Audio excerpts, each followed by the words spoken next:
Introduction: The night that changed my life. The greatest discovery of my generation is that human beings can alter their lives by altering their attitudes of mind. William James. In 1980, first graduated from law school and thought I'd be a lawyer for the rest of my life. After all, that's what I'd wanted to do since my early teenage years. At first, everything went according to plan. After lots of studying that summer, I passed the bar examination and was admitted to practice law in New York. My personal life was also on the upswing. In early 1981, I married Dolores, a law school classmate. I was on my way to much success and happiness. Or so I thought. But, after practicing law for a few years, I realized I wasn't happy at all. Sure, there were some things I liked about being a lawyer. I enjoyed helping people resolve their disputes, especially when I could save them the agony of lengthy court proceedings. Yet, there were so many things about being an attorney that I disliked and that just seemed to drain the life out of me. Mounds and mounds of tedious paperwork and motions to be filed. Constant delays and postponements. It was not uncommon for a trial to be postponed 10 times. I dreaded going to work. I continued to grind out the work but grew more and more dissatisfied as an attorney. I was frustrated and very depressed. To put it bluntly, I didn't like my life, and saw no way that things were going to improve. Have you ever had a job where you dreaded going to work most days, where you felt the weight of the world on your shoulders each day? Well, that's how I felt. I was literally hunched over and in pain, both physically and emotionally. I looked much older than my years. I began to get headaches all the time, and my stomach was constantly churning. Fearing that I had some serious health problem, I saw some doctors and they ordered a battery of tests. Every test came back with the same result. They couldn't find anything physically wrong with me. One of the doctors suggested that I take Maalox to calm my upset stomach. Spiritually, I was dead. Nothing in my life had much meaning. This day-to-day drudgery was also affecting my appearance.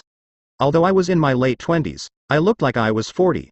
In the early part of 1985, shortly after I had turned 30 years old, I was burned out. And, one particular evening, while sitting alone in my den, I knew that something had to change. Not knowing what to do, I simply said out loud, "There's got to be more to my life than this. There's got to be more than this misery and unhappiness."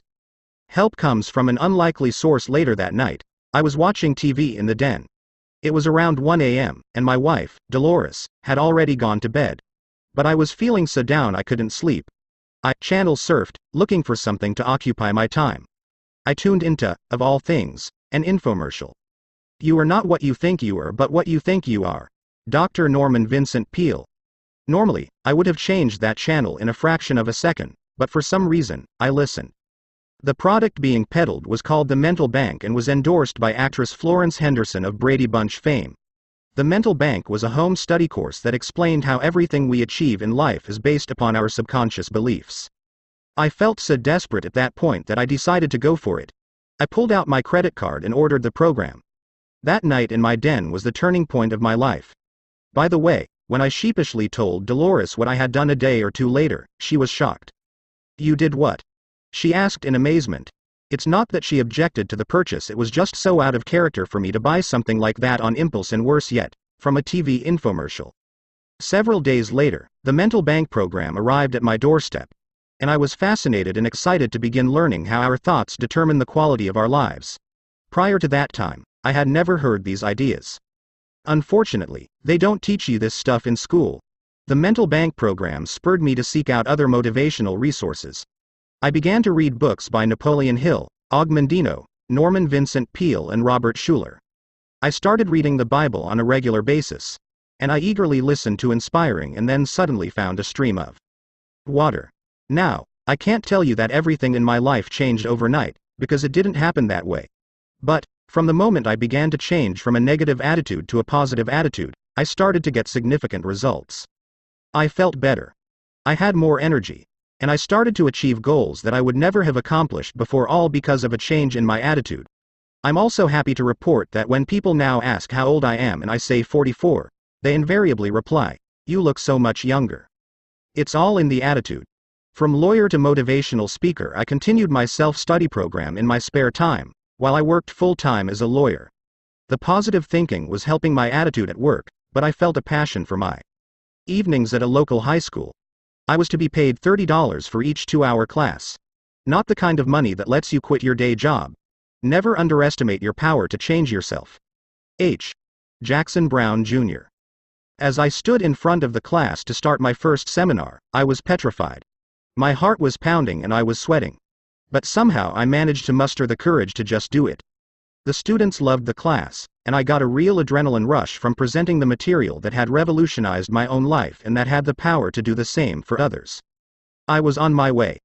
Eventually, the speaking fees grew a little larger, and in 1990, I decided to phase out my law career over the next few years.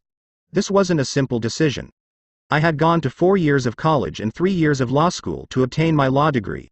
On top of that, I had spent 10 years of my life as a practicing lawyer.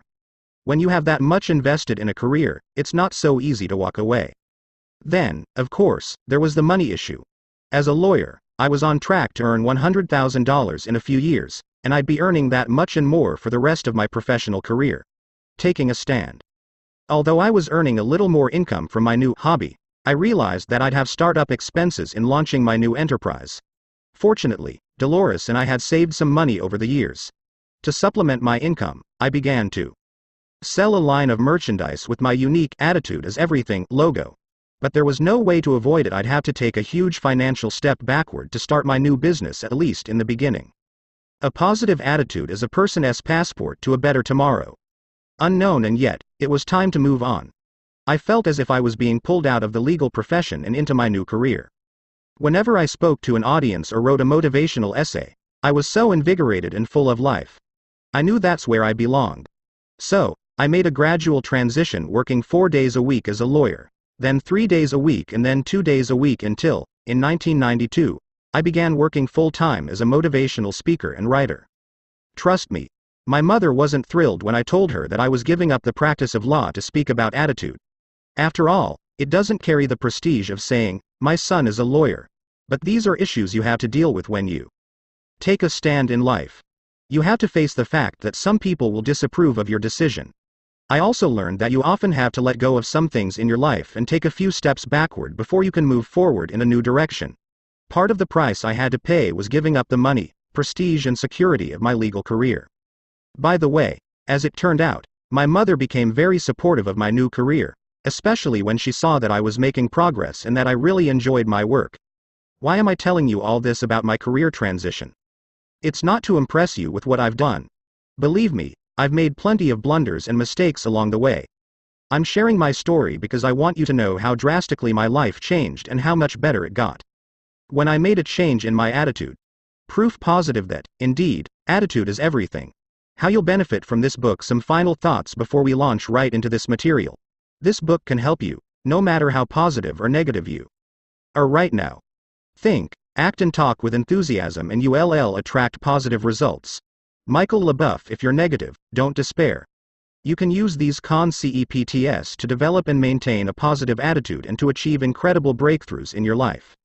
If you're already a positive person, you can use these principles to soar to even greater heights of success and fulfillment. I've spent more than 14 years researching why it is that some people succeed while others achieve disappointing results. During that time, I've read a few hundred books and thousands of magazine articles on attitude and success. I've listened to more than 2,000 hours of audio cassette programs. In addition, I've interviewed countless high achievers to learn their success secrets. More importantly, I have personally applied each and every success strategy that is described in this book.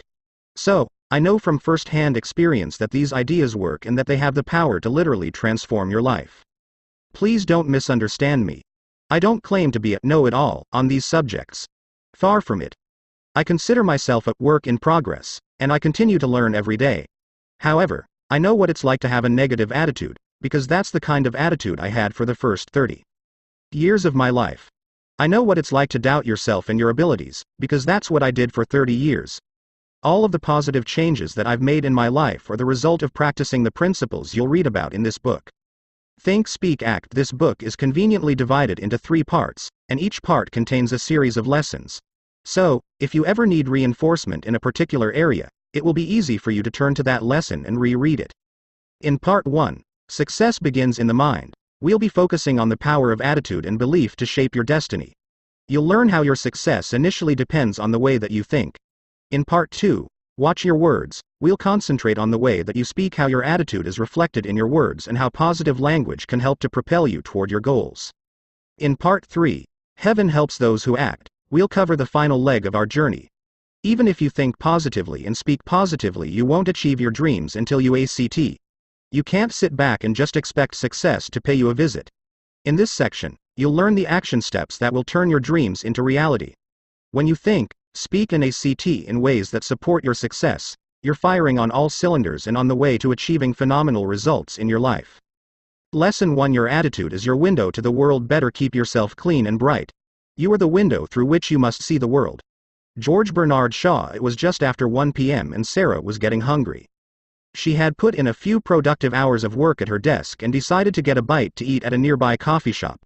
A few minutes later, Sam walked into the coffee shop. He, too, was on his lunch break. Sam sat down at a table a few feet away from Sarah. The same waitress served Sarah and Sam that afternoon. Each customer waited about the same amount of time before the waitress took the order. Each of them received their meal around the same time. Each of them was served well-prepared, wholesome food. And each waited the same amount of time for the waitress to deliver the check. But that's where the similarities ended. Sarah had walked into the coffee shop with a smile, a spring in her step, and a very positive outlook on the world. It was plain for everyone to see.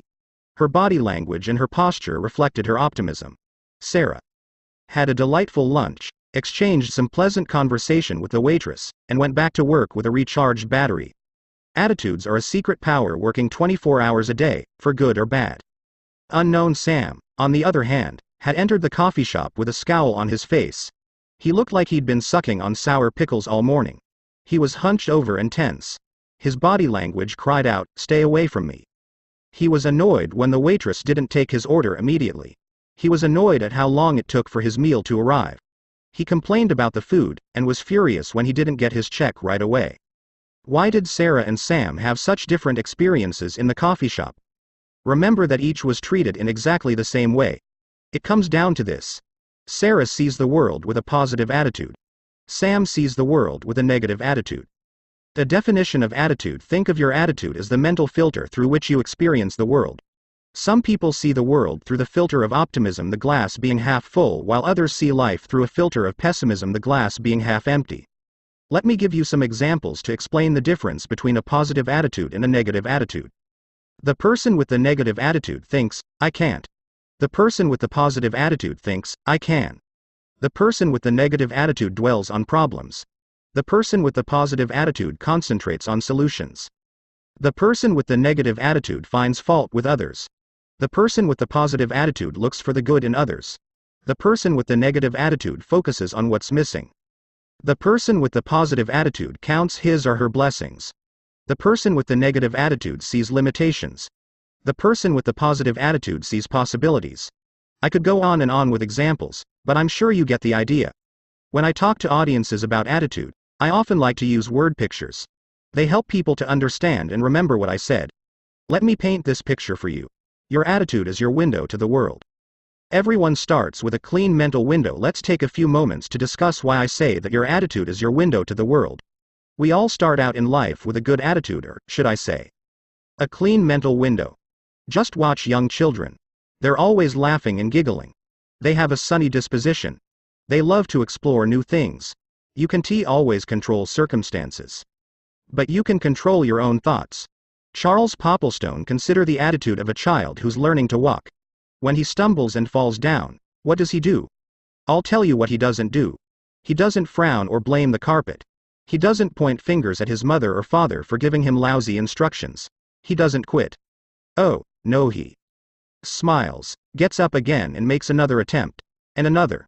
He keeps going for weeks and weeks with a positive attitude until he gets it right. His window is squeaky clean, and he feels like he can conquer the world. But as you know, there comes a point where life starts throwing some dirt at our windows. And here's what happens. Our windows get splattered by criticism from parents and teachers. Our windows get smudged by ridicule from peers. Our windows get smeared by rejection. Our windows get soiled by disappointments. Our windows get clouded by doubt. The problem is, the dirt keeps building up, and all too many people do nothing about it. They continue to go through life with a filthy window. They lose their enthusiasm. They get frustrated and depressed. And most tragically, they give up on their dreams, all because they failed to clean their attitude window. That's the road I was traveling down.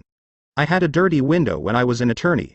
And the longer I stayed in that field, the filthier my window got. I saw no possibilities. How could I? My window was splattered with the mud of negativity. Wash your window. But then, by the grace of God, I learned that all I had to do was clean off my window. I had to improve my attitude so I could see the world clearly again. After I removed the grime from my window, a whole new world opened up for me. The frustration and depression lifted. I had more confidence. For the first time in many years, I could see the magnificent possibilities that life had to offer. And I was able to make a career transition and do work that I absolutely love. When you really think about it, I'm in the business of helping people to clean off their windows to get a better attitude. Do you see what I mean when I say that attitude is your window to the world? Can you appreciate how your attitude affects the way you see everything in your life? More importantly, are you beginning to see those areas where your window needs to be washed? You control your attitude. It's your job to keep your window clean. Sure, I can give you a little encouragement. And other people can encourage you, too. But in the end, nobody else can do it for you. There is nothing either good or bad, but thinking makes it so. William Shakespeare. You see, you always have a choice.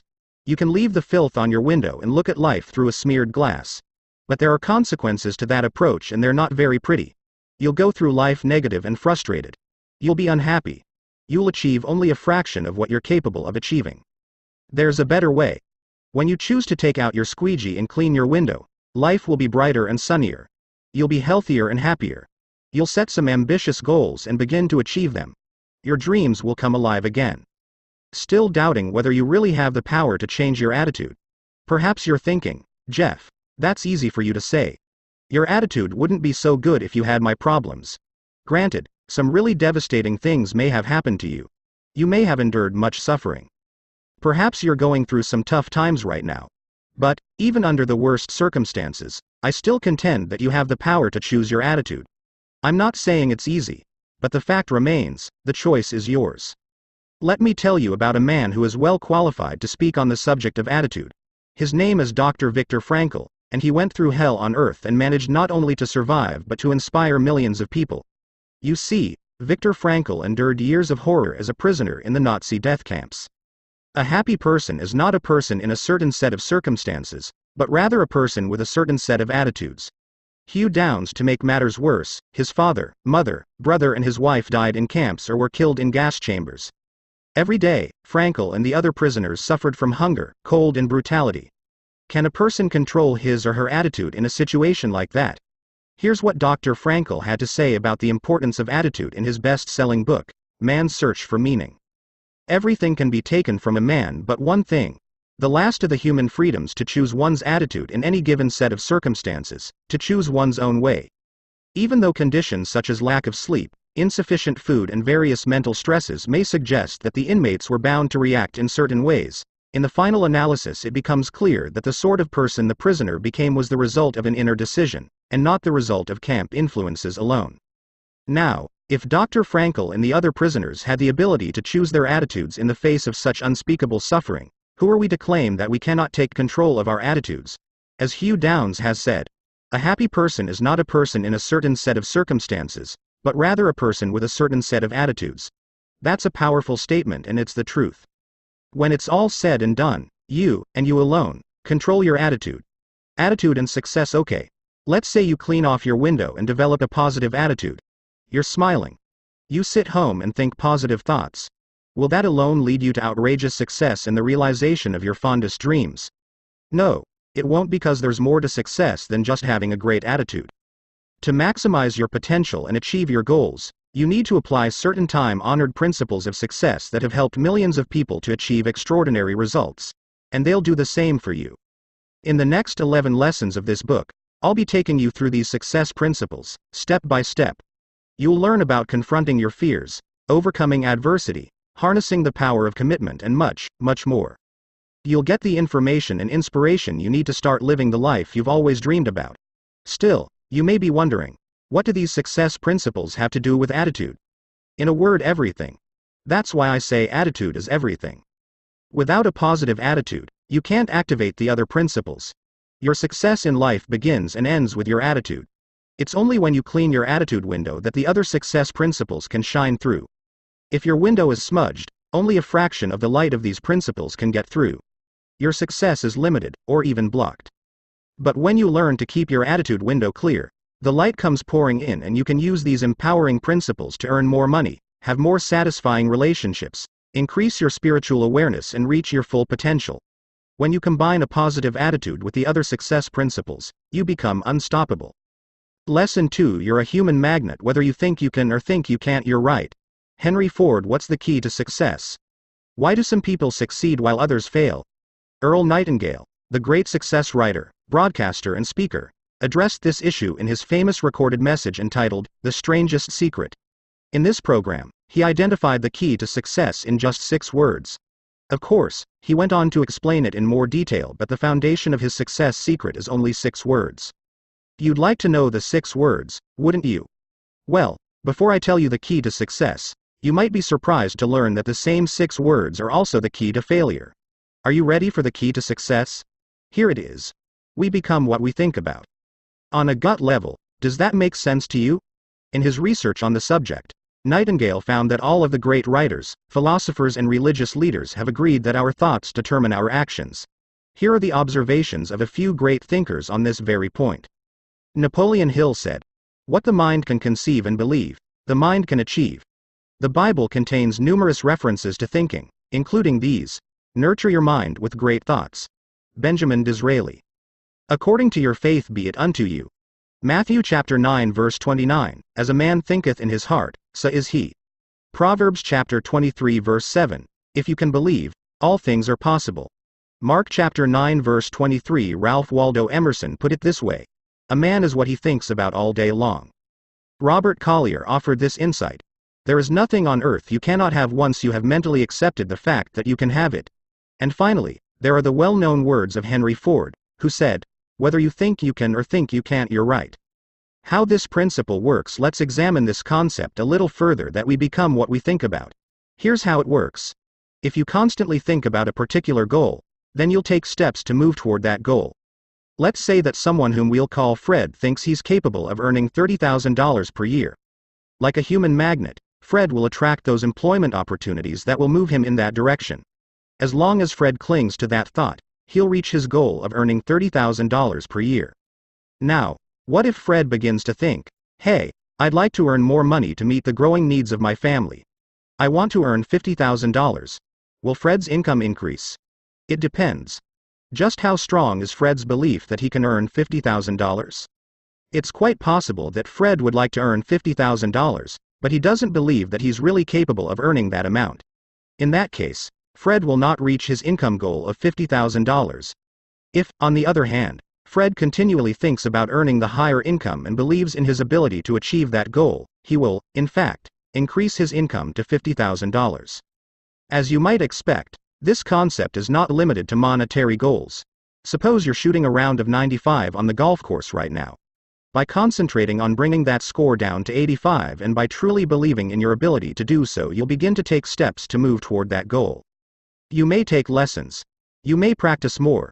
But in the end, you'll bring your score down and reach your objective. Dominant thoughts rule the day. The idea that we become what we think about has also been expressed as the law of dominant thought. This means that there's a power within each of us that propels us in the direction of our current dominant thoughts. The key word here is dominant.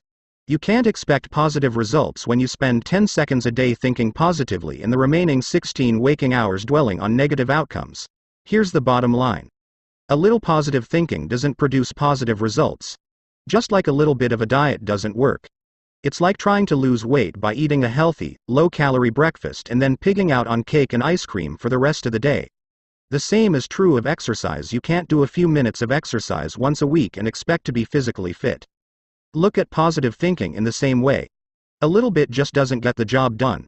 Instead, you must take control of your mental activity and think positively throughout each and every day until it becomes a habit. Remember, it has to be your dominant thought pattern. Take a moment to consider your dominant thoughts in the major areas of your life. Are they serving you or holding you back? Attitude adjustment leads to real estate ownership. Let me share a personal example to demonstrate the power of our thoughts. In the 1970s and early 1980s, I observed many people in my area, Long Island, New York, who were making a lot of money by purchasing homes for investment purposes and renting them out. The homes were appreciating in value considerably each year. Sure, there were the usual headaches of having to deal with tenant problems, but the return these investors were getting was incredible. Well, I kept thinking that I should start buying some investment homes, but I never took any action because I continued to doubt myself. My thinking was dominated by all of the things that could go wrong. Simply put, I had a lousy attitude. And with a negative attitude, is it any wonder that I never took the first step? They can because they think they can.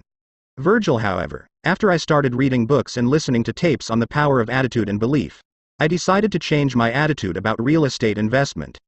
In the summer of 1986, I decided that before the end of that year I would purchase 2 investment homes. This time, I wasn't going to allow any negative thoughts to creep into my mind. For 6 months, I focused my thinking on one thing: owning 2 investment homes. I wrote down my goals several times each day and referred to them often. I believed, at the deepest level of my being, that I'd own 2 homes before the end of the year. In the evenings and on weekends, I went with real estate agents to look at homes. I personally visited about 100 homes and researched hundreds of others. In the fall of 1986, I purchased an investment property. What a great feeling of accomplishment to do something that I wouldn't allow myself to do before. But I still had work to do. And on December 29th, just 2 days before the end of the year, I reached my goal and bought the second investment home. As I look back at why I was able to purchase the real estate in 1986, while I couldn't do it in the years before then, the answer is clear. In 1986, I believed that I could do it. I had an unshakable positive attitude that propelled me forward to reach my goal. This entire experience was tremendously valuable to me. In fact, it was priceless because it taught me that you can achieve your goal when you believe in yourself and keep your thoughts focused on the positive. Attitude versus action. I've been talking a lot about thinking, and you might be wondering where action fits into this process. It's true that you don't get results without action, but recognize that thought precedes action. I always knew the actions that I'd have to take to buy those investment properties: contact realtors, visit properties, review newspaper listings, and so on. But I never took the first step as long as I had a negative attitude. The instant I changed my attitude, I felt compelled to take action and nothing was going to stop me. That's why a positive belief system is the starting point for the achievement of any goal. When your dominant belief is that you can achieve your goal, you begin taking the actions necessary to move in that direction. Your circumstances reflect what you've been thinking about. Face this fact. Your beliefs brought you to where you are today, and your thinking from this point forward will take you to where you'll be in the future. In fact, your results in every area of your life reflect your deeply held thoughts about yourself. Consider your finances. What are your beliefs in this area? Are you constantly thinking about not having enough money? Dwell on that thought, a lack of funds, and you block the flow of money to you. And then, there's the matter of relationships. If you think that you don't deserve much, you attract friends and partners into your life who won't treat you very well. I'll bet you know someone who always seems to go out with the wrong person. In fact, the last 29 people they've gone out with were wrong for them. Do you think this is a mere coincidence? Oh. No, there is a deeply held belief inside that individual that attracts these people into his or her life. And whether we're talking about finances, relationships, or careers, the fact remains. If your thoughts don't change, your results won't change. Change your thinking. Fortunately, there's exciting news. You can change your thoughts, thereby changing your results. Here's how. For starters, become aware of what you say to yourself all day. Each of us has an internal voice. In other words, we talk to ourselves. Too often, however, what we say is negative, critical, and self-limiting. Perhaps you find yourself thinking, "I can't do this," or "I always mess things up." These thoughts work against you. Instead, repeat to yourself that you can and will accomplish your goal. What we sincerely believe regarding ourselves is true for us. Ors and sweat Martin, as we'll discuss more fully in part 2 of this book. It's also important to become aware of the words you use on a regular basis. For example, do you put yourself down or talk about the things you could never have or achieve? Your mind hears every word you speak, and, like a magnet, you'll ultimately attract the events and circumstances that correspond to your dominant beliefs. So, make sure to use positive words about yourself and your goals. Repetition is the key. Here are 2 more action steps to help you become more positive and get the results you want. Step 1. Every day, read some positive, uplifting literature. Find 15-30 minutes in the morning to do this, and it's also a good idea to do some reading right before bed. There are literally thousands of motivational books and articles to choose from. Read whatever speaks to you. It could be the Bible or other spiritual material, or perhaps inspiring biographies. You'll find a wide selection of success books in the psychology and self-improvement section of any bookstore or library, so check them out. Step 2. Every day, listen to motivational cassette tapes. Nobody succeeds beyond his or her wildest expectations unless he or she begins with some wild expectations. Ralph Chaurel. You can listen to audio tapes in your car while commuting, at home, or during your exercise routine. The key is repetition. When you hear these messages over and over, they become part of you and you begin to implement them to improve your life. The tapes will get you thinking about your attitude and other success principles on a daily basis. Of course, cassette tapes are not a substitute for action. It's up to you to put these ideas to work. So, if you read something positive and listen to motivational cassette tapes every day, it will make a phenomenal difference in your life. I can tell you from personal experience that these techniques work if you have the discipline to stick with them. The lesson I've learned is this: change your thinking and you change your life. You will become what you think about. Don't count on overnight success. Before concluding, I'd like to clarify a few things about positive thinking and the power of our thoughts. First of all, positive thinking doesn't mean that you'll achieve your goals overnight. It's not as if you start thinking about making more money and the next morning you wake up and find a stack of dollar bills at your bedside. Not by a long shot. Success requires effort, commitment, and patience. And secondly, positive thinking doesn't mean you won't have any more problems. Believe me, you'll have plenty of setbacks along the way. However, if you continue to believe in yourself, take action and persist, you'll overcome those obstacles. Remember, you are constantly moving in the direction of your dominant thoughts. Everything you achieve in your lifetime flows from your thoughts and beliefs. Negative thinking yields negative results and positive thinking produces positive results. Keep your attitude window clean and bright so that the positive thoughts can come shining through. It simply makes no sense to think negative thoughts unless you want to get negative results. And I know you don't want that to happen. So, from this point forward, choose your thoughts wisely and use this powerful principle to get fantastic results in your life. Lesson 3. Picture your way to success.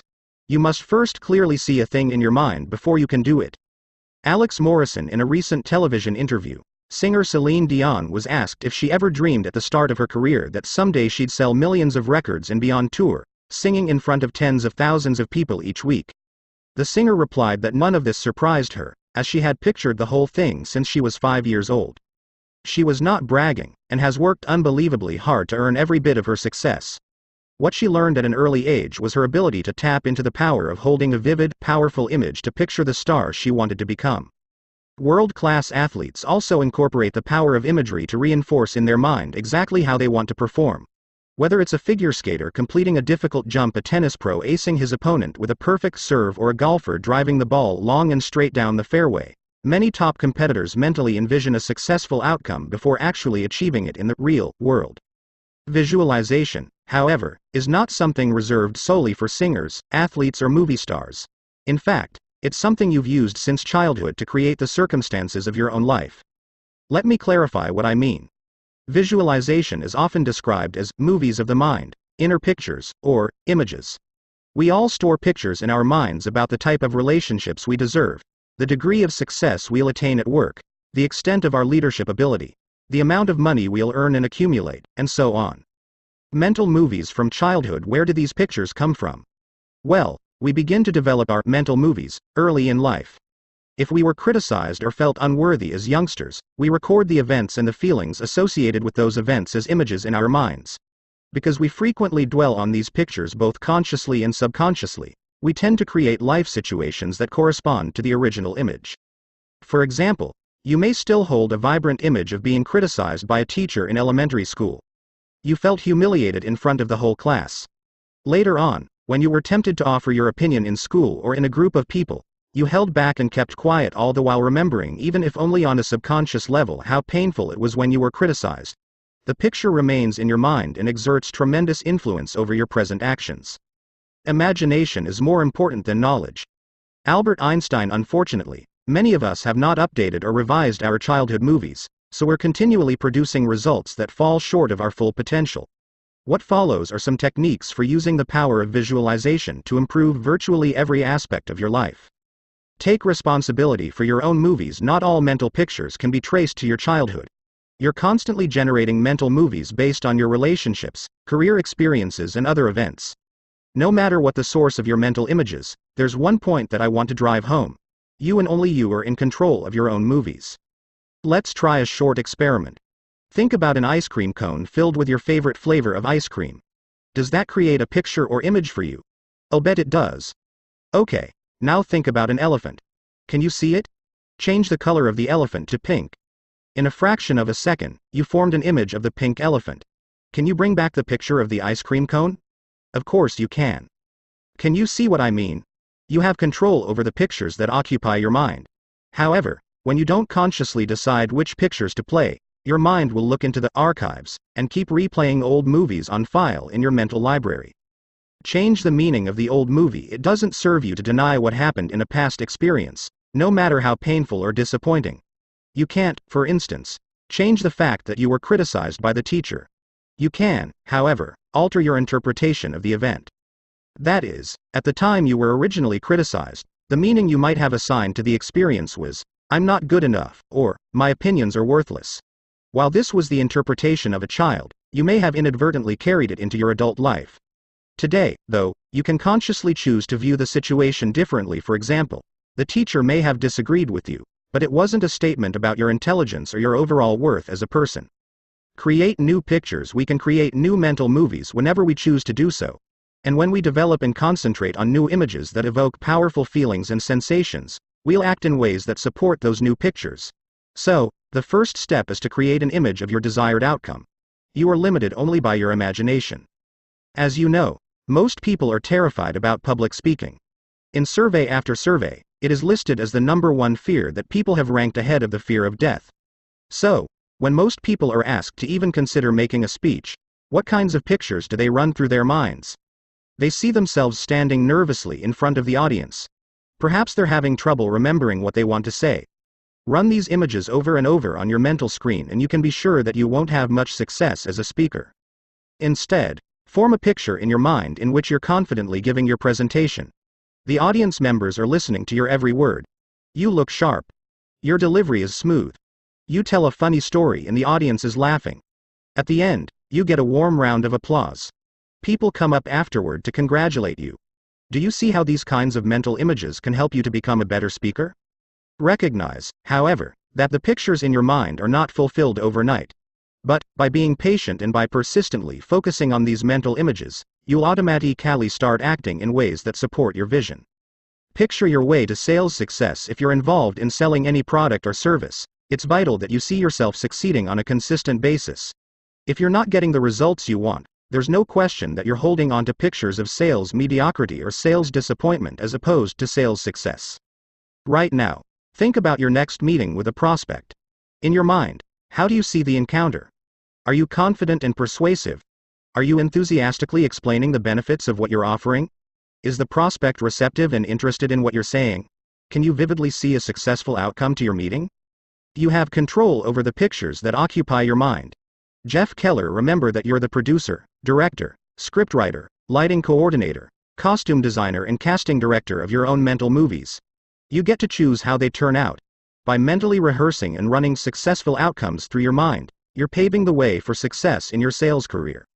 Of course, if you currently run images through your mind where the prospect rejects your ideas and has no interest in your presentation, you'll attain very limited success from your sales efforts. You'll attract those people and those situations that correspond to your negative images. Relax and involve your senses. What's the best method to use when concentrating on your new images? It's been proven that your mind is most receptive to visualization when you're calm and not thinking about a lot of things simultaneously. So, sit down in a comfortable chair at home, close your eyes and do some deep breathing exercises to clear your mind and relax your body. Now, develop images that involve as many senses as you can. The more sights, sounds, smells, tastes and touches you put in your pictures, the more powerful the pull for you to make your vision a reality. Here's an example. Let's say you've always dreamed of owning a beachfront house in the Caribbean. Picture the white and peach-colored house.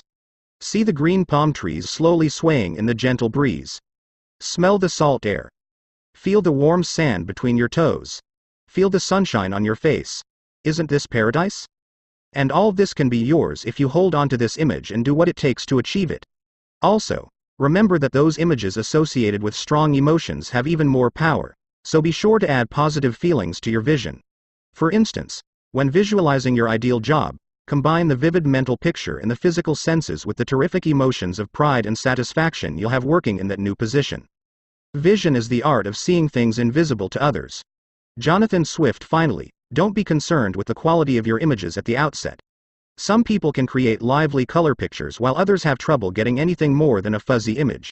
It's also possible you may only be able to get a particular feeling at the beginning as opposed to a clear image. In any case, don't worry about it. Do the best you can and don't compare yourself to anyone else. Your images will become sharper over time. The key is to spend several minutes each day running these new movies in your mind. Write a check to yourself. It's extremely powerful to formulate images of successful outcomes and to run them through your mind. But, there's another technique you can use to accelerate your success. You can create visual aids to move you toward what you want. In 1990, while he was still relatively unknown, comedian Jim Carrey wrote a check to himself for $10 million for acting services rendered. The check was post-dated Thanksgiving 1995. As Carrey explained, it wasn't about money. He knew that if he was making that much, he'd be working with the best people on the best material. Carrey earned about $800,000 for his work in Ace Ventura in The Mask. Then, in late 1994, he was paid $7 million for his role in Dumb and Dumber. In 1995, he earned many more millions and is now getting $20 million per movie. Jim Carrey's post-dated check exercise is a great example of the power of the subconscious mind to actualize a goal that is held with deep conviction and feeling.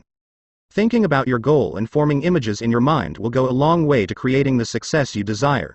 However, when you also use a tangible representation of your goal such as a check, your chances of success are even greater. Now, I'm not sharing this example simply because it's an interesting story about Jim Carrey. This same technique can work for you, too. Why not tear out one of your checks right now and post-date it 3 or 5 years from now with the amount that you want to earn for services rendered? Make sure to look at that check at least once a day and believe that you're moving toward that goal. Getting the job you want. You can use visual reminders to your advantage in a lot of ways. It's not limited to checks. Here's an example involving a friend of mine, who we'll call Robert Jones. Robert received his party's nomination for a judgeship, and he'll be on the ballot in an upcoming election. While Robert stands an excellent chance of winning this election and realizing his dream of becoming a judge, he's still a little nervous and doubts creep into his mind now and again. I suggested to Robert that he make a handwritten sign that reads Judge Robert Jones and that he put that sign where he'll see it every day, for example, on his nightstand and on the bathroom mirror.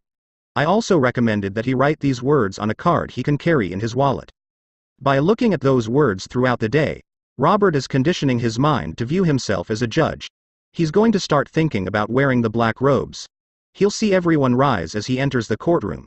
As these images become stronger and stronger, Robert will take those actions that will bring this picture into reality. He'll campaign more. He'll make sure his party is doing everything possible to get the voters out on election day. If you can dream it, you can do it. Walt Disney. While Robert could have formed strong mental images without the use of the sign, it has so much more power with the visual aid. The sign is a reminder to Robert to think about being a judge and to run successful images through his mind. Of course, there are no guarantees that this will work for Robert or that it will always work for you. But, once you try this for yourself, I think you'll find that it's an incredibly powerful aid to help you get what you want. So, is there a position that you want to achieve? Sales manager, supervisor, attorney, owner of your own business? Whatever it is, create a visual aid and your mind will get to work to bring that picture into your life. It works both ways. Be very careful when using visual reminders. Some people use negative aids and with very serious consequences. Bumper stickers offer a prime example.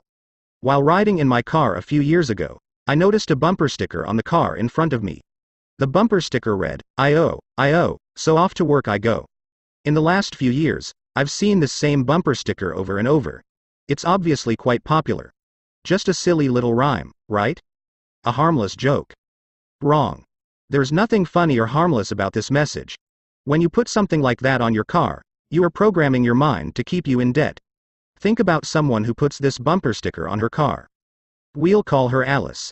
Every morning, Alice steps outside to greet the day and sees the statement, "I owe." When it's time to leave work, she goes back to her car and sees, "I owe." This idea will become embedded in her subconscious mind. She'll form mental pictures associated with being in debt. And, if you recall lesson 2, Alice will always attract what she thinks about most. In this case, she will attract lots and lots of debt. If you ask Alice why she never has enough money, she'll say that she has bad luck. The truth is, Alice is careless about what goes into her mind. The harmless, little bumper sticker of today becomes your reality tomorrow. Alice is a perfect example of someone throwing more mud on an already dirty attitude window. If attitude is everything, then Alice's predominant attitude is, "I'm a debtor."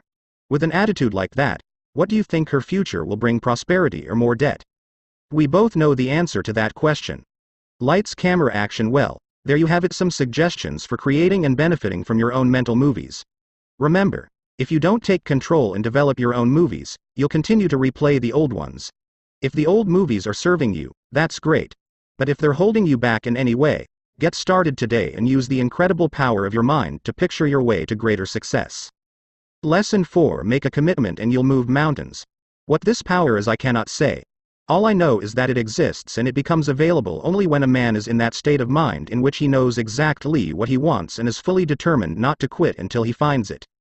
Alexander Graham Bell. I used to think I knew what commitment and persistence meant. Trying hard. Making a lot of attempts. However, I didn't grasp the true meaning of these concepts until I read a small paperback book entitled The Ultimate Secret to Getting Absolutely Everything You Want, by Mike Hernacki. Commitment is the essence of the ultimate secret. According to the author, the key to getting what you want is the willingness to do whatever it takes to accomplish your objective. Now, before your mind jumps to conclusions, let me add that in saying, whatever it takes, I exclude all actions which are illegal, unethical, or which harm other people. So, exactly what do I mean by this willingness? It's a mental attitude that says, if it takes 5 steps to reach my goal, I'll take those 5 steps. If it takes 55 steps to reach my goal, I'll take those 55 steps. If it takes 155 steps to reach my goal, I'll take those 155 steps. Of course, at the outset, you usually won't know exactly how many steps will be required to reach your goal. This doesn't matter. To succeed, all that's necessary is that you make a commitment to do whatever it takes regardless of the number of steps involved. Where does persistence fit in? Persistent action follows commitment, that is, you first must be committed to something before you'll persist to achieve it. Once you've made a commitment to achieve your goal, then you'll follow through with relentless determination and action until you attain the desired result. The magic of commitment: when you make a commitment and are willing to do whatever it takes, you begin to attract the people and circumstances necessary to accomplish your goal. For instance, once you devote yourself to becoming, say, a best-selling author, you might suddenly bump into a literary agent or discover a television program offering advice on this very topic. It's not as if these resources never existed before. It's just that your mind never focused on finding them. Once you commit yourself to something, you create a mental picture of what it would be like to achieve it. Then, your mind immediately goes to work, like a magnet, attracting events and circumstances that will help bring your picture into reality. It's important to realize, however, that this is not an overnight process. You must be active and seize the opportunities as they appear. The magic which flows from commitment has never been more eloquently or more accurately described than in the following words by W. H. Murray. Until one is committed, there is hesitancy, the chance to draw back, always ineffectiveness. Concerning all acts of initiative and creation, there is one elementary truth, the ignorance of which kills countless ideas and splendid plans: that the moment one definitely commits oneself, then providence moves, too. Effort only fully releases its reward after a person refuses to quit. Napoleon Hill. All sorts of things occur to help one that would otherwise never have occurred. A whole stream of events issues from the decision, raising in one's favor all manner of unforeseen incidents and meetings and material assistance, which no man could have dreamt would have come his way. Doors will open. Here's another miraculous feature of the power of commitment. You don't have to know at the outset how to achieve your goal. Sure, you'll be better off if you have a plan of attack, but it's not essential that every step be mapped out in advance. In fact, when you have the willingness to do whatever it takes, the right steps are often suddenly revealed to you. You'll meet people you never could have planned to meet. Doors will unexpectedly open for you. It might seem like luck or good fortune is smiling on you. In truth, You'll have created these positive events by making a commitment and, thus, instructing your mind to look for them. Here's an example of how a door unexpectedly opened for me. In 1989, I started writing motivational articles. I'd learned about the power of a positive attitude and the other success principles, and I was committed to sharing this information with others who could benefit from it. But I had no idea where to start. Do I send my articles to newspapers, submit them to magazines, write my own book? The first thing I did was submit an article to a local newsletter for people involved in training and human resources. That article was printed in the summer of 1990. A few months later, I got a phone call from a gentleman named Stuart Kamen, a freelance writer who also worked with businesses to produce newsletters. Stuart said he'd seen my article while visiting the home of his best friend and was very impressed with it. Then he asked me, "Have you ever thought of writing a newsletter?" Quite frankly, I hadn't thought of doing my own newsletter. We arranged a meeting and Stuart explained how we could work together to produce a newsletter that would make these self-development concepts available to thousands of people. With ordinary talent and extraordinary perseverance, all things are attainable. Sir Thomas Buxton. About 1 month later, the first issue of Attitude is Everything newsletter was published. And we've been going strong for more than 9 years and have reached hundreds of thousands of people with this life-changing information. How did it all happen? I was committed to sharing these principles with others. I had a positive attitude. I started writing. And then, Stuart Kamen, a complete stranger, entered my life, someone who knew just how to turn my dream into reality.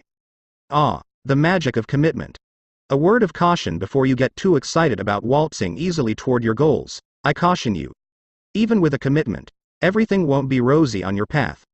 Life will test you to see how serious you are about achieving your objective. Obstacles will arise. You'll make mistakes and suffer disappointments and setbacks, some of which may be quite severe and even tempt you to abandon your goal. That's when it becomes important to follow the sage wisdom of Winston Churchill, who said, "Never, never, never give up." Or the advice provided by James J. Corbett. You become a champion by fighting one more round. When things are tough, you fight one more round. If you've made a commitment to accomplish a goal, you can overcome temporary defeats and you will triumph. Commitment pays off. For aspiring novelist. A few years ago, American Way magazine carried a fascinating interview with best-selling novelist David Baldacci. Baldacci is the author of the immensely successful novels Absolute Power, Total Control and The Winner. Millions of copies of his books have been sold. Let me assure you, however, that Baldacci was no overnight success. His accomplishments and financial achievements were the result of his total commitment to developing his talents as a writer. Like me, Baldacci started out as a lawyer. He started law school in 1983 and didn't give any thought to becoming a best-selling novelist. He simply enjoyed writing. Yet, at the outset, Baldacci knew that he didn't have the necessary writing skills. So he made a commitment, as he put it, to learn the craft of writing. For the first 5 years, he didn't finish any of his projects. Every day, he just worked on characters, plot development and other writing basics. One person with a commitment is worth more than 100 people who have only an interest. Mary Crowley. At the time, he was a practicing lawyer, and he and his wife had 2 young children. When did he find the time to do this writing? Baldacci worked on his writing every night from 10 p.m. until 2 a.m. Now, that's a commitment to do whatever it takes. He pointed out, however, that he had fun writing. It wasn't a chore. By the way, I'm not suggesting that you stay up all night to pursue your goals. That 10 p.m. to 2 a.m. shift certainly wouldn't work for me, and it may not work for you, either. After 10 years of writing, Baldacci had completed some short stories and a few screenplays. His total sales, 0. All that he had to show for his efforts were a lot of rejections from editors. In 1996, all of Baldacci's efforts paid off big time. He received millions of dollars for the literary and movie rights to his blockbuster thriller Absolute Power. The star of the movie was Clint Eastwood. Such is the power of a person who is committed. He refused to quit. I've learned a lot about the magic of commitment from my good friend, Jerry Gladstone. In 1986, Jerry started his own company, American Royal Arts, selling a variety of collectibles. 1 year later, he decided to concentrate on selling animation art. He secured licenses with Warner Brothers, Hanna-Barbera and other, smaller studios. But he realized that to really grow his business, he needed to sell Disney art. For 3 years, he wrote letters and called Disney headquarters requesting permission to sell Disney art. Each time, he got the same answer from Disney. No. That didn't stop Jerry. He kept contacting Disney executives.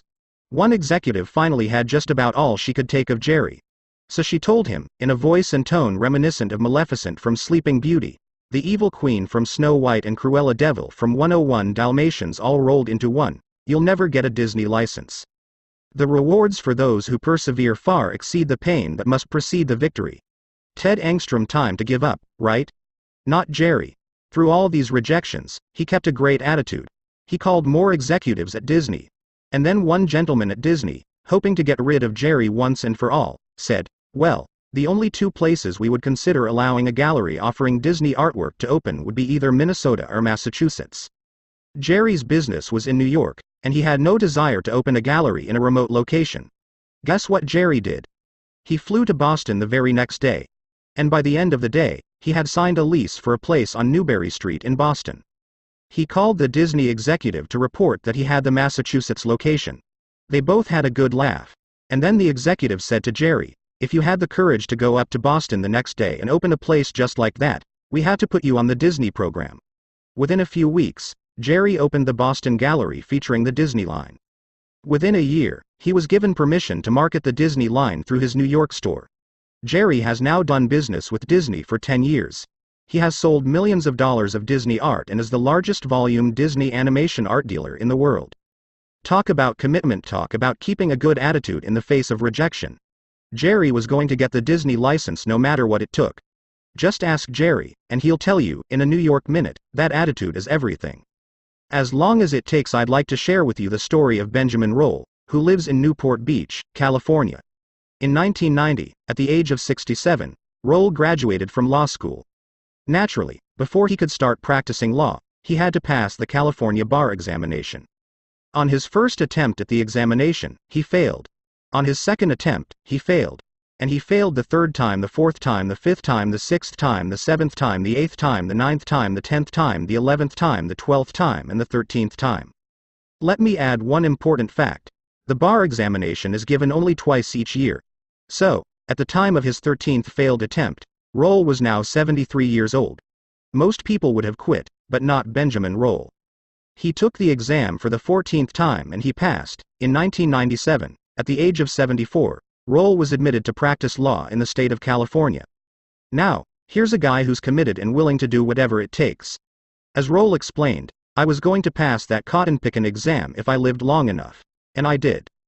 Does this story tell you anything about the importance of attitude? Most people wouldn't even consider starting law school in their 60s. Yet, here's someone who not only enrolled in law school, but was willing to spend 6 years after graduation studying to pass the bar exam. Wow. Benjamin Roll's story is simply further proof that attitude is everything. Time to make a commitment now. Let's assume you have a goal in mind. The next question to ask yourself is, am I willing to do whatever it takes to achieve this goal? If your answer is, I'll do just about anything, except that I won't do, then frankly, you're not committed. And if you're not committed, it's likely that you'll be derailed and not achieve your objective. For instance, many people start a new business with this approach. I'll give it 6 months to prosper. If things don't work out after 6 months, I'll quit. This is not a mental attitude that leads to success. Where would novelist David Baldacci be if he had said, I'll try the writing for 1 year and if I can't sell anything, I'll give it up? He'd have missed out on the opportunity to do what he loves, have financial independence and live his dream. Now, I'm not suggesting that you just bull ahead without a plan and hope for the best. Of course you should set timetables, deadlines and budgets so you stay on course and succeed as quickly as possible. But the reality is, despite your most careful plans, you don't know how long it will take to achieve your goal and you can't foresee all. Lesson 5: Turn your problems into opportunities. Every adversity carries with it the seed of an equivalent or greater benefit. Napoleon Hill: when faced with problems or setbacks in your life, what is your immediate reaction? If you're like most people, your first impulse is to complain. Why did this have to happen to me? What am I going to do now? My plans are ruined. This response is only natural. However, after the initial disappointment wears off, you have a choice to make. You can either wallow in misery and dwell on the negative aspects of your situation, or you can find the benefit or lesson that the problem is offering. Yes, you'll probably face a period of uncertainty or struggle, but there's always a flip side to the difficulty. You see, a problem is often not a problem at all. It may actually be an opportunity. For instance, a problem may point out an adjustment you can make to improve certain conditions in your life. Without the problem, you never would have taken this positive action. For example, you probably know or have heard about someone who lost his or her job and then went on to start a successful business. Often, that person will tell you that if he or she hadn't been laid off, the new business would never have been started. What started as an adversity ended up as a golden opportunity. How about the times you were absolutely convinced that a particular job was perfect for you? You had a great interview and just couldn't wait for the offer. But the offer never came, someone else got the job. You were devastated. Days or months later, a new job came along, and you realized that the first position was much less desirable than the one that came along later. The earlier rejection was, in fact, a blessing. Another example is the deal on that dream house, which falls through only to be replaced by something even better. Finding the benefit. The New York Times printed an essay, "Is There Meaning to a Brain Tumor?" written by a 40-year-old woman named Sharon who was told that she had a large tumor behind her left eye. The tumor was surgically removed in a 6-hour operation. Fortunately, it was benign. Can you imagine someone finding a host of benefits in this frightening situation? According to Sharon, there have been many positives. Sharon was deeply touched by the outpouring of help and support the community gave to her and her family during this crisis. People in the community, some of whom were only acquaintances, provided evening meals for her husband and their children. Her friends made arrangements for her house to be cleaned. Sharon learned about the human capacity for kindness and for helping others in time of need. Having confronted the fragility of her own life, Sharon now says that she developed a more positive attitude and is eager to accomplish the goals she set while lying in her hospital bed. She also has developed a closer, more meaningful relationship with her brother and sister. As Sharon explained, it took a personal misfortune for her to see how good life can be. She has gained a new appreciation and zest for living by overcoming a trying and difficult experience. From tragedy to triumph, the road to success often travels through adversity. Just ask entrepreneur Dave Bruno. In the 1980s, Bruno worked his way up to national sales manager for a medical equipment company. He and his wife, Marlene, and their 3 young children lived in a lovely suburban home in Milwaukee. Things were looking good. But in 1984, Bruno lost his job, and several months later, while still out of work, Dave Bruno was driving home at night when his car veered off the road and crashed. He suffered massive injuries, including collapsed lungs, broken ribs, a bruised heart, a ruptured spleen, and a lacerated liver. The doctors didn't know if he would live. Bruno himself thought he was going to die. After tenuously clinging to a life support system for 3 days, he was miraculously in the clear. Bruno felt like he'd been given a second chance. No pressure, no diamonds. Merry case. While recovering in the hospital, he started to think about what he would do with his life. Prior to the accident, and indeed for most of his life, he had collected motivational and inspirational quotes. He had learned as a youngster the amazing power quotations could hold, as his mother had a habit of strategically placing them throughout the house and on the refrigerator. They always lifted his spirits and provided direction. Suddenly, he had a flash of insight about what to do. He'd start a business to share these quotations with others, so they, too, could be inspired. But he didn't have a clue about how to do it. And after he got out of the hospital, there was more bleak news. Because of astronomical medical bills and the inability to work, Bruno had to declare bankruptcy. He and his family lost their home and moved into a cramped apartment. Yet Bruno would not give up on his dream. He pushed onward, with a positive attitude and relentless determination. Over the next few years, he took jobs where he could learn about marketing and printing. He was always looking for a vehicle for his quotations. One day, an idea hit him like a ton of bricks. He'd print the quotations on credit card stock. Later that evening, he was watching TV and saw a commercial for a credit card company's Gold Card. The things which hurt. Instruct. Benjamin Franklin even better, he thought. Print the quotes on metallic gold cards that people could take with them wherever they went. So, he created a series of quotations on topics such as attitude, leadership, persistence, and courage. He called them Success Gold Cards. 5 years after leaving the hospital, Dave Bruno sold his first Success Gold Card. And, I'm happy to report that he's now sold more than 2 million of those cards. Dave Bruno turned a tragic accident into an incredible triumph.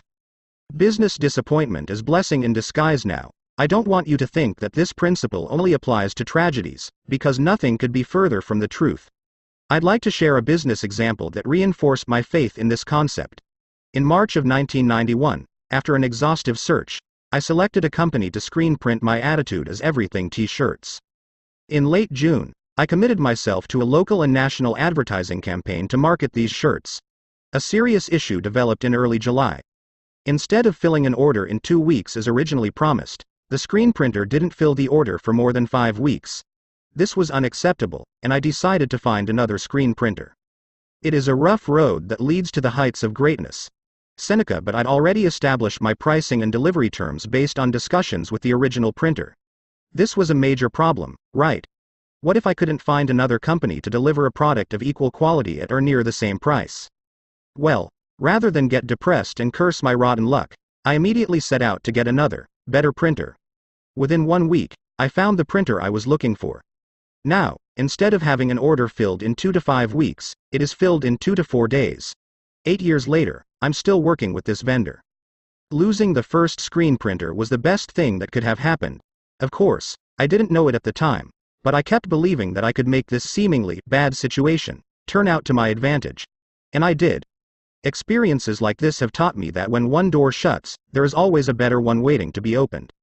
Career change emerges from frustration. My own career transition is another example of how benefits come from problems and difficulties. I was never interested in self-development materials until I had years of unhappiness after graduating from law school. I only found these principles after I'd reached a low point in my life. I now realize that all the miseries I endured were really blessings in disguise. I can see, quite clearly, how the events of my life set me up for what was to come. I had to go through the tough times and the unhappiness and to break through that low mood so I would understand the power of a positive attitude. So, when someone tells me they're discouraged, or it's obvious they have a negative attitude, I know what that feels like. I've been there. By going through some challenging times, I learned things that are invaluable to me, and I can relate much better to those who hear my presentations and read my writings. And the reality is, if I hadn't grown more and more dissatisfied with my work as an attorney, I never would have been open to switching careers. If I had rated my job as a C or C, I would have kept practicing law. I would have settled for living a C life. It's only because I was a D and heading for an F that I was motivated to make a change. Adversity brings out our hidden potential. Jeff Keller. When someone asks me why I changed careers, I reply, without hesitation, lots of pain, physically, emotionally and spiritually. And it's that pain too intense to ignore that forced me to make a decision and move in another direction. Life is now an A, and things are only getting better. Now, let's look at your life. Can you think of any situations where a seemingly negative experience turned into something positive? Maybe you were dismissed from a job and then landed at a better position. Or, perhaps you had a health problem and it caused you to change your diet or to start exercising regularly. Carefully review the difficulties and setbacks you've faced and identify the benefits and lessons that came out of these experiences. The positives are there if you look for them. How adversity serves us at this point. Let's examine 7 ways in which adversity can serve us. 1. Adversity gives us perspective. Once you've recovered from a life-threatening illness, a flat tire or a leaky roof doesn't seem so troubling anymore. You're able to rise above the petty annoyances of daily living and focus your attention on the truly important things in your life. 2. Adversity teaches us to be grateful. Through problems and difficulties, especially those which involve loss or deprivation, you develop a deeper appreciation for many aspects of your life. It's trite but true, you don't usually appreciate something until it's taken away from you. When you have no hot water, you suddenly value hot water. Not until you're sick do you cherish good health. The wise person continues to dwell on blessings, even after the period of loss or deprivation has passed. Remember, we're always moving in the direction of our dominant thoughts. Therefore, concentrating on what you have to be grateful for brings even more good things into your life. 3. Adversity brings out our hidden potential. After surviving a difficult ordeal or overcoming an obstacle, you emerge emotionally stronger. Life has tested you and you were equal to the task. Then, when the next hurdle appears, you're better equipped to handle it. Problems and challenges bring out the best within us. We discover abilities we never knew we possessed. Many of us would never have discovered these talents if life hadn't made us travel over some bumpy ground. Adversity reveals to you your own strengths and capacities, and beckons you to develop those qualities even further. 4.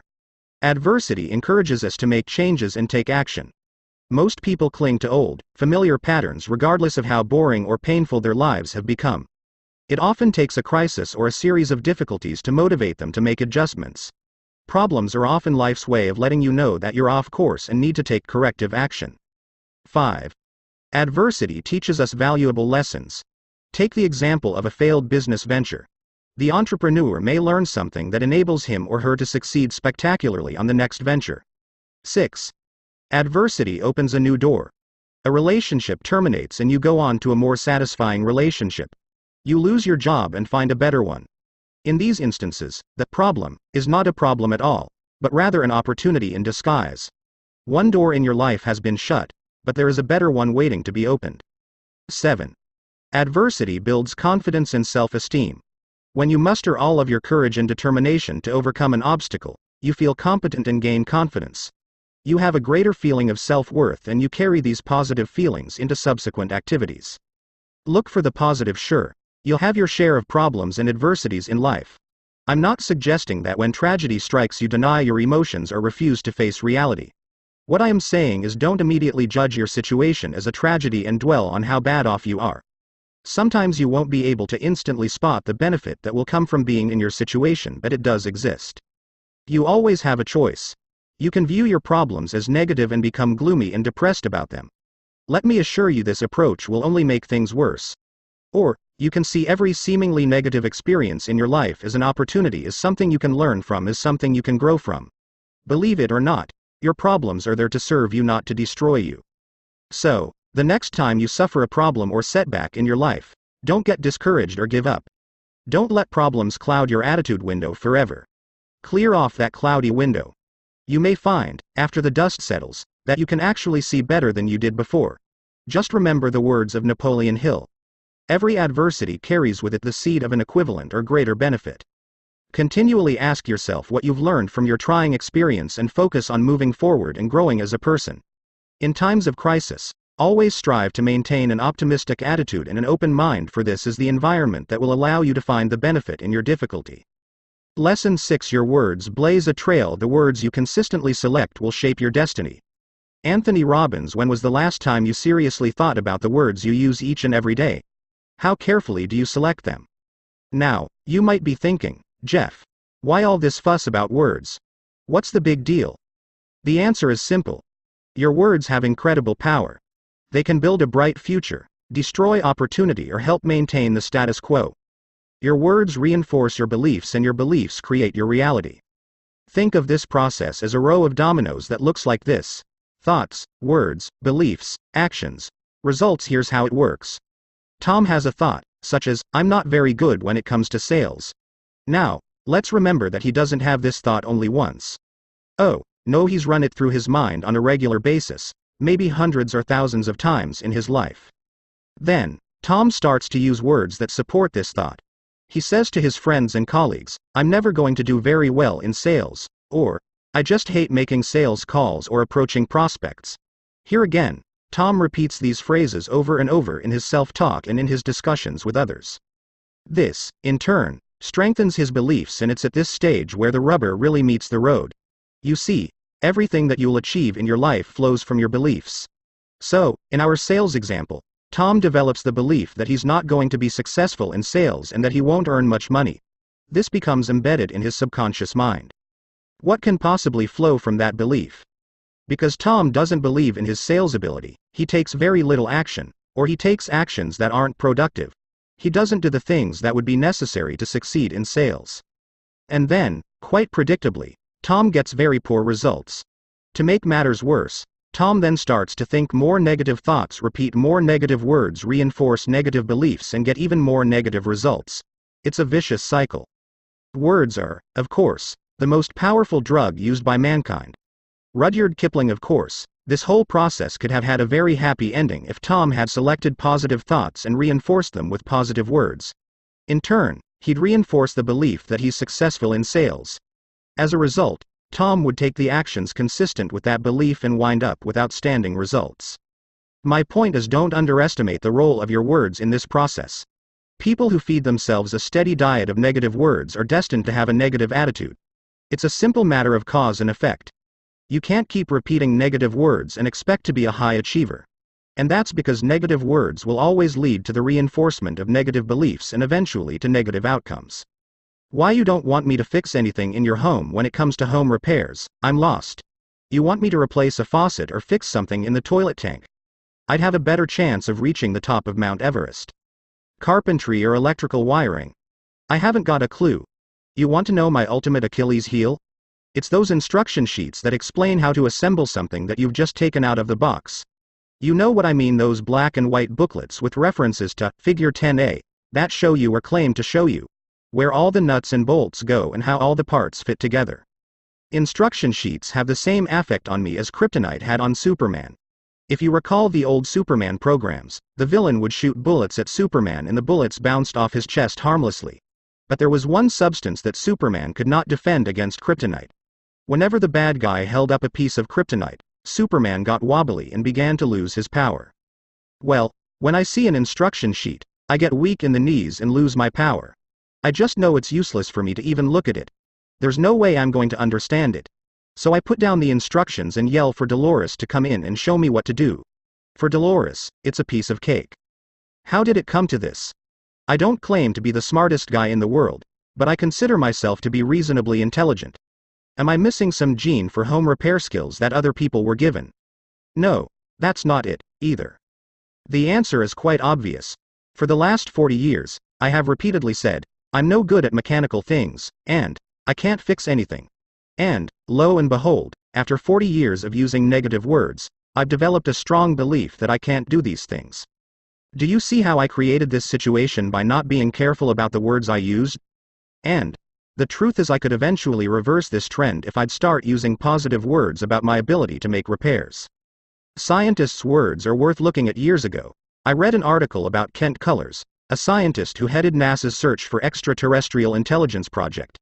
Cullers, who has a doctorate in physics, was developing software that searches for radio signals indicating the presence of other life forms in the universe.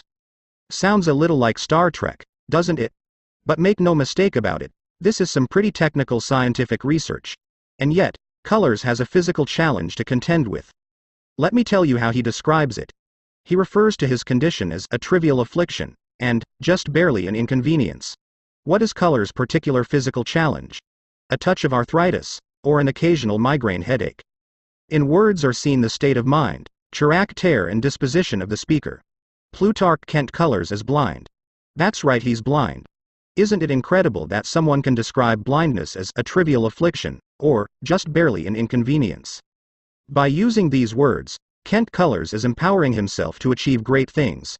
He doesn't give any power to his limitations and, as a result, he is able to transcend them and accomplish more than those who have their sight. What obstacles are you facing in your life right now? Imagine the power you could unleash if you saw them as just barely an inconvenience, instead of as an insurmountable barrier. To tell or not to tell.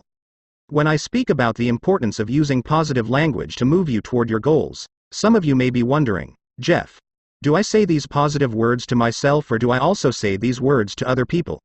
You may be afraid that if you tell others about your goals, they'll think you're being conceited and they may even laugh at you. Allow me to suggest a few guidelines in this area, with the understanding that there are no hard and fast rules and you should do what works best for you.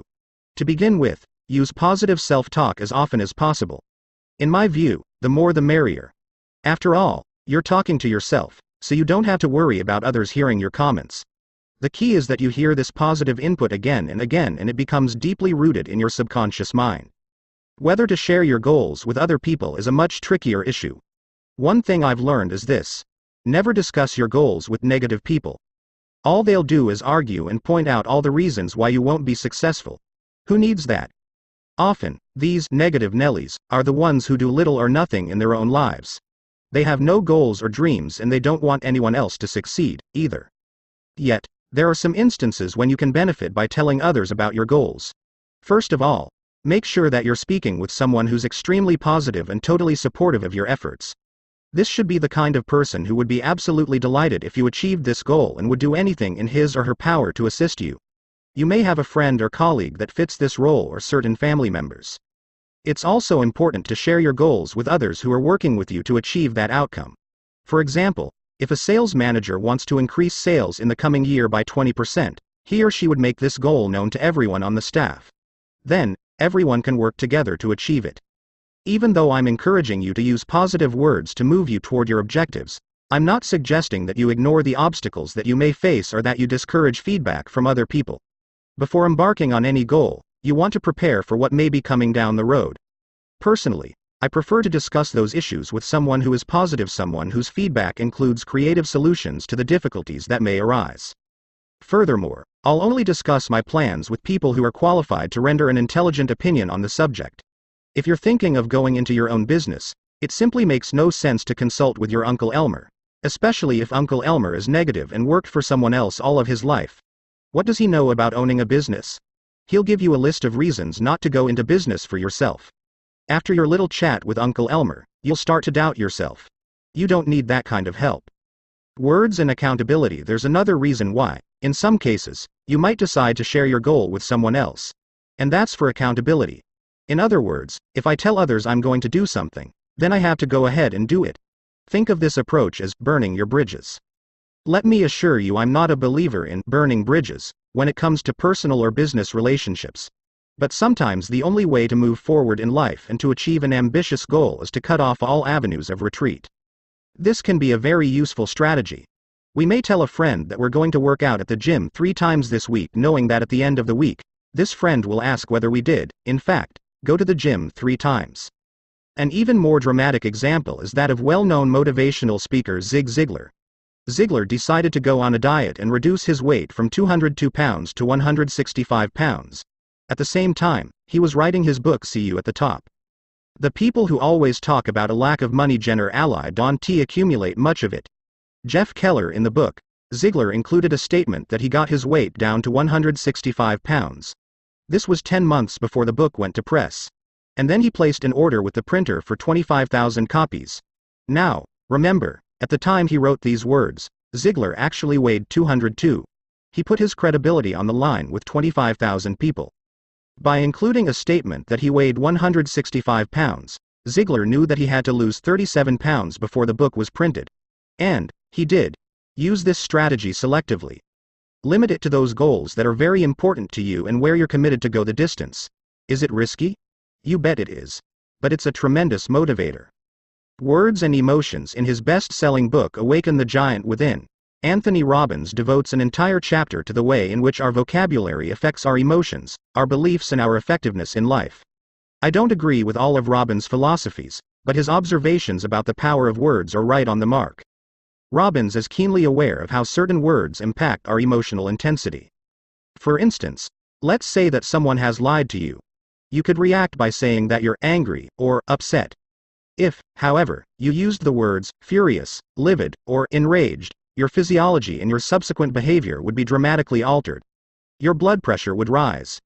Your face would turn beet red. You'd feel tense all over. On the other hand, what if you characterized the situation as annoying, or said that you were peeved? This lowers your emotional intensity considerably. In fact, saying that you were peeved, explains Robbins, will probably make you laugh and break the negative emotional cycle completely. You'd be much more relaxed. Robbins gives other examples of how you can lower the intensity of negative emotions. Imagine, for instance, replacing I've been destroyed with I've been set back, or using the phrase I prefer instead of I hate.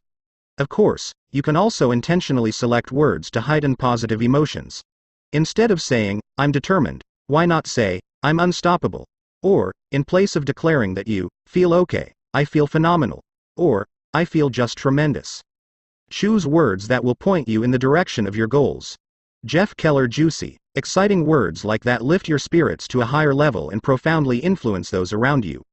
When you consciously decide to use such terms, you're actually choosing to change the path on which you've been traveling. Others will respond to you differently and you'll alter your perception of yourself, as well. A closer look at your words. Let's take a look at your life for a moment. Are there any areas where you've been using phrases like I can't, I'm no good at, and it's impossible? We all know people who make statements like these. I can't draw. I'm no good at math. I can't remember names. It's impossible for me to make that kind of money. When you make these comments day in and day out for 10, 20 or 30 years, you're programming your mind for failure. It all comes back to your attitude. Every one of these examples reflects a negative attitude. And if you see the world through a smudged window, you're going to use negative language and get disappointing results. Fortunately, you can control your words, which means that you have the ability to build a positive belief system and to produce the results you want. The first step is awareness. Let's examine the phrases you've been using in 4 key areas of your life: relationships, finances, career, and health. 1. Relationships. Do you say things like, all the good men or women are taken? Or, people are always taking advantage of me?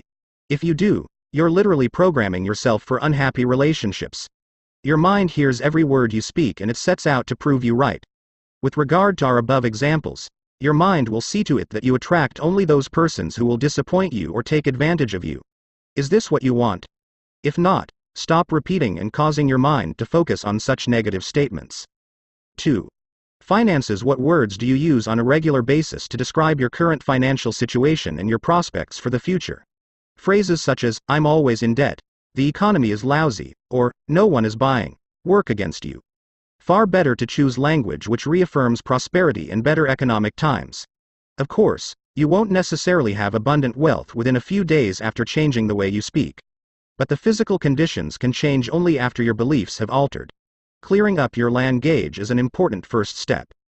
After all, the people with wealth in this world didn't get that way by moaning about being in poverty. And the people who always talk about a lack of money generally don't accumulate much of it. 3. Career. If I were to ask you about your career prospects over the next 5 to 10 years, how would you respond? Be honest. Would you say that things will probably remain the same as they are now? Or would you describe a higher position with more challenges, more responsibilities, and increased financial rewards? If you respond, I don't know where I'm going in my career, chances are not much will change. Your language reflects your lack of vision and direction. If, on the other hand, you have a clear goal which you can and do articulate fairly often, even if only to yourself, you stand an excellent chance of reaching that goal. The same, of course, holds true if you have your own business. Do you use language that is consistent with the growth of your business? Or do you constantly talk about how you'll never get to the next level? 4. Health. Without question, our words have a profound impact on our health. For example, imagine that a group of us sat down to what seemed to be a perfectly wholesome and delicious meal. Then, 2 hours later, I called and told you that every person who ate with us had been rushed to the hospital and treated for food poisoning. Suppose that you felt perfectly fine before I called. How would you react after hearing my information? Most likely, you'd clutch your stomach, get pale, and feel very ill. Why? Because my words instilled a belief in you which, in turn, your body started acting upon. This same bodily reaction would have occurred even if I was playing a cruel joke and was lying about the whole situation. Your body responds to words it hears you and other people say. That's why it makes absolutely no sense to keep repeating that you have chronic back pain that will never go away, or that you get 3 or 4 bad colds every year. By uttering these statements, you are actually instructing your body to manifest pain and disease. Please don't misunderstand. I'm not suggesting that you deny pain or disease or that you can overcome any illness, but there's certainly nothing to be gained and much harm that can flow from using language that reinforces suffering and incurability. You have a choice. Well, have you thought about the words you use in these 4 areas of your life? When we repeat certain phrases over and over, it's as if a groove is formed in our brain. We keep replaying the same old refrain in our heads like a broken record. The trouble is, whenever you say these words, you just deepen the groove, replaying the same old myths in your mind, strengthening the same old beliefs, and getting the same old results. Recognize, however, that just because you've said things in the past, there's no reason to blindly continue doing so. While it takes some discipline and vigilance on your part to make changes in your language, it's well worth the effort. So, from now on, consciously choose words that will point you in the direction of your goals. Ask a friend to remind you when you slip. Remember, it's up to you to speak in a way that will move you toward what you want in life. Therefore, use words that are consistent with the path you truly wish to be on. Take action along those lines and watch yourself begin to travel in that wonderful direction. Lesson 7. How are you? Your day goes the way the corners of your mouth turn. Unknown. Our answer to the question, how are you, seems like such a small thing. But we must answer that question at least 10 times a day and perhaps as many as 50. So it's not a small thing at all. It's a significant part of our daily conversations. When someone asks, how are you? What do you say? Your answer is usually no more than a few words. And yet, that short response tells a lot about you and your attitude. In fact, your response can literally shape your attitude. I've observed that the responses to how are you can be classified into 3 categories: negative, mediocre, and positive. Let's examine these three categories and some common responses under each one. Negative responses. The negative replies to "how are you" include phrases such as lousy, terrible, I'm tired, it's not my day, thank God it's Friday, a day older, and a dollar broker. Don't ask.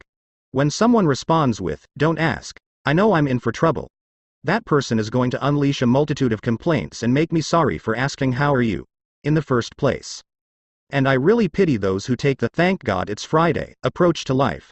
Think of what they're saying. Monday, Tuesday, Wednesday, and Thursday are bad days every week. For these people, 4/5 of their work week is lousy. The fifth day, Friday, is bearable, only because they know they'll have the next 2 days off. Is this a way to live your life? Are you beginning to see how these negative phrases can poison your attitude and turn off other people? Mediocre responses. Those in the mediocre group are a step up from the negative bunch, but they still have plenty of room for improvement. Here are some of the things they say. I'm okay. Not too bad. Could be worse. Same old, hanging in there. Fine. Do you really want to spend a lot of time with someone who thinks that life is not too bad? Is that the person you want to do business with? When we use words like these, we also diminish our energy. Can you imagine someone saying, could be worse, with an upright posture and a lot of enthusiasm? Of course not. These people sound like they haven't slept in 2 days. There's no getting around it. People who use mediocre words will develop a mediocre attitude and get mediocre results. And I know you don't want that. Positive responses. Then, there's the positive approach. These are the enthusiastic people who say, terrific, fantastic, great, excellent, super, I'm on top of the world, it doesn't get any better. Those who use positive words like these have a bounce in their step, and you feel a little better just by being around them. Be honest. How did you feel as you read the positive list? I don't know about you, but I'm energized and excited as I review that list. These are the people I look forward to meeting today. These are the people who are more likely to get my business. A smile is an inexpensive way to improve your looks. Unknown. Why not go back and reread the negative list and the mediocre list? Say them out loud. How do they make you feel? Bummed out, for sure. You see, if given the choice, I'd rather be around people who are positive and full of life as opposed to those who are negative and listless. It's like the old saying that everybody lights up a room, some when they walk into the room and some when they walk out. You want to be the one who lights up a room when you walk in. As for me, when someone asks me how are you, I usually respond with terrific. It projects a positive attitude to the other person, and the more I say it, the more I feel terrific. Join the positive group. Well, you've had a chance to review some typical responses in each category: negative, mediocre, and positive. Which of these phrases do you use most often? Which responses do your friends and family use?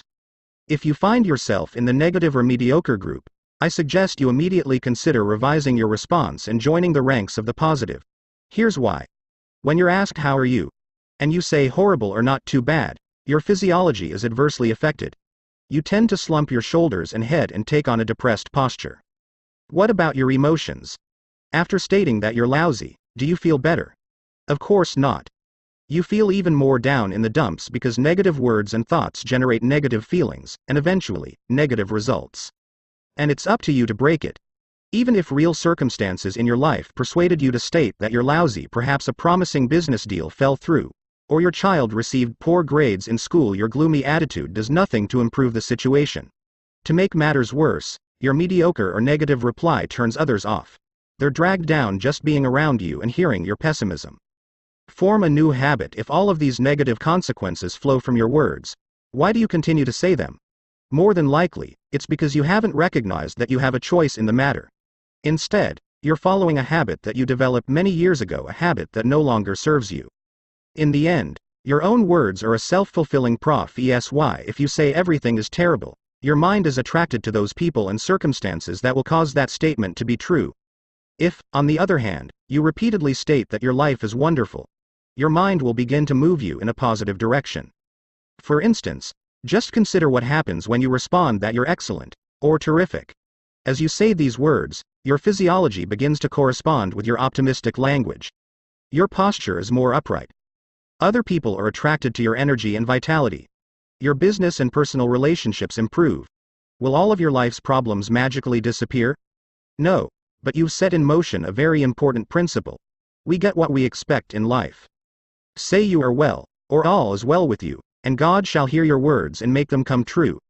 Ella Wheeler Wilcox. I can tell you from first-hand experience that this is one of those little things in life that makes a big difference. About 15 years ago, when someone asked me how are you, I'd say something like okay with very little energy. You know what I was doing? I was programming myself to have okay relationships with people.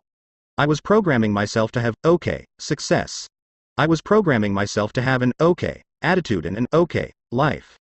But then, thank goodness, I learned that I didn't have to settle for an okay life.